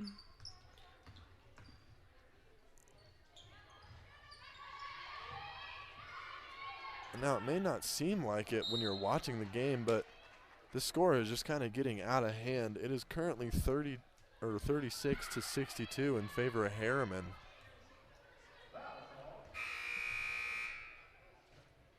They can really put on the gas when they need to. You close the gap and they change direction and just absolutely put you back in your place.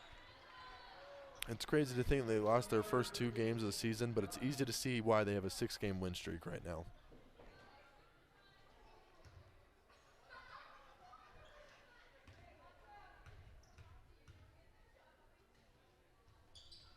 That free throw is no good by number 21, Kennedy Brown.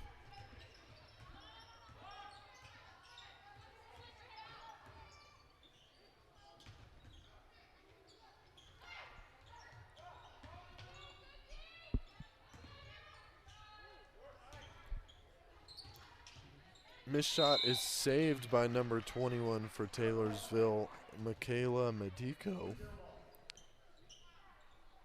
But it is a jump ball. And that is in favor of Taylorsville. They're going to bring it under the rim. Just kick it out. Try and set something up. Or drive. That works too. You're fouled, so you're going to the line. That is, again, number 21, Michaela Medico. And she's going to shoot too. She does have 10 on the night.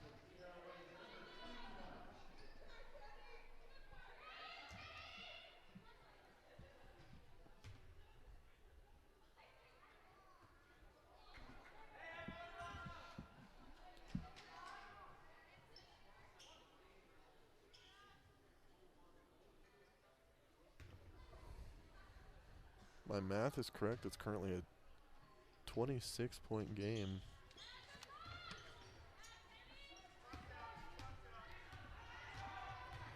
With 2:45 left to play. Say if things keep going the way they're going, it's pretty safe to say that this is going to be a 7th consecutive win for the Mustangs. See if they can keep this momentum going on the year. Do you have any information on their next opponent? Next game, they will be playing Corner Canyon on December 30th. I know Corner Canyon is playing basically everyone in Region 3, so see how they compare, I guess, to other Region 3 opponents. That tournament that I've talked about a couple times was actually at Corner Canyon, and I did stay for a couple of extra games, and one of them was theirs. And from what I remember, they were a pretty decent team, but I don't think it's anything that the Mustangs can't handle right now. An amazing move by number 5, Cadence Brown. The nice little pass fake Euro step combination gets her right to the rim, and she makes the easy finish.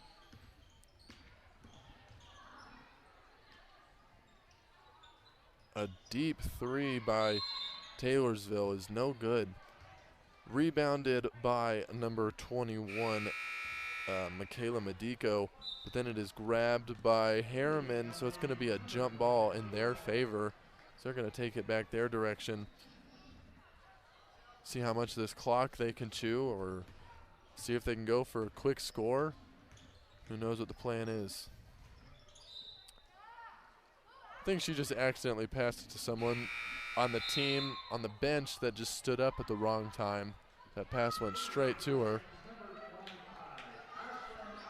And number 5, Ashlyn Alpin is going to check in. Last minute 30, we'll see a full lineup of all sophomores for Herriman.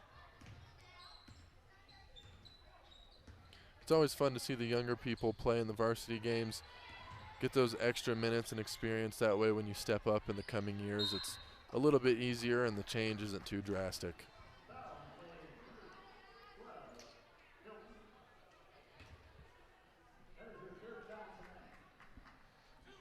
That is foul number 3 on number 12, Haley Hilton.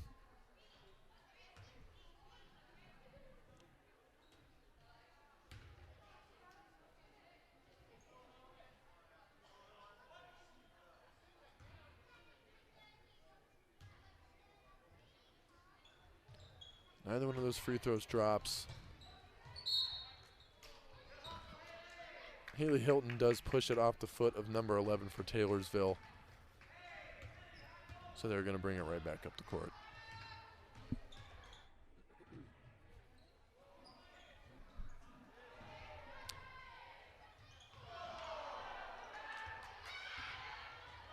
There's just under a minute left, folks.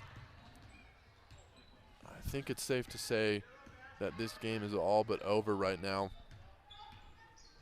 Plenty of fouls in this second half, 19 total. Make that 20. That is Haley Hilton again. That is her fourth foul.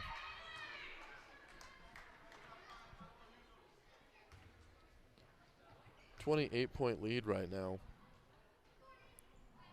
Remains that way after Michaela Medico misses her first free throw.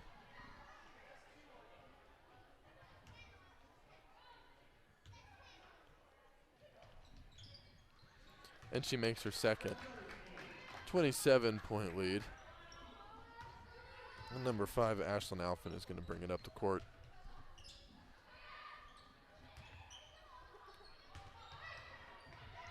That's number 12, Haley Hilton, and she drains a 3, making it a 30-point game right at the end. We have 30 seconds left. Let's see if they can answer just for their own confidence's sake.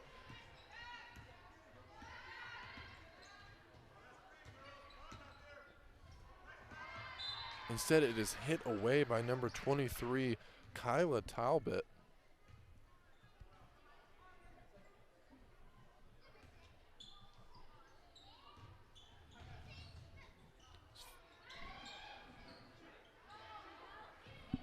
Ten seconds left in this game.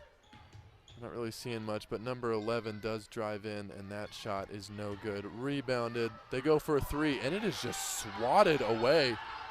And she shoots it with a 30-point lead at the buzzer. Everybody's screaming no, but she's so caught up in the moment. Thankfully, it didn't go in, or she might be running suicides after the game. But that is going to finish this game out 37-67 in favor of your Herriman Mustangs. That is a clean sweep on the night. All commanding wins. Anyways, this has been Game On Live Studio, and we really appreciate you guys stopping by or checking this out afterwards. Again, I'm Addison, and I was joined by Miley. and hopefully she'll be with us again in the future. And hopefully you guys are back to listen to some more. And with all that being said, we hope you guys have a good night. Thank you, and see you next game.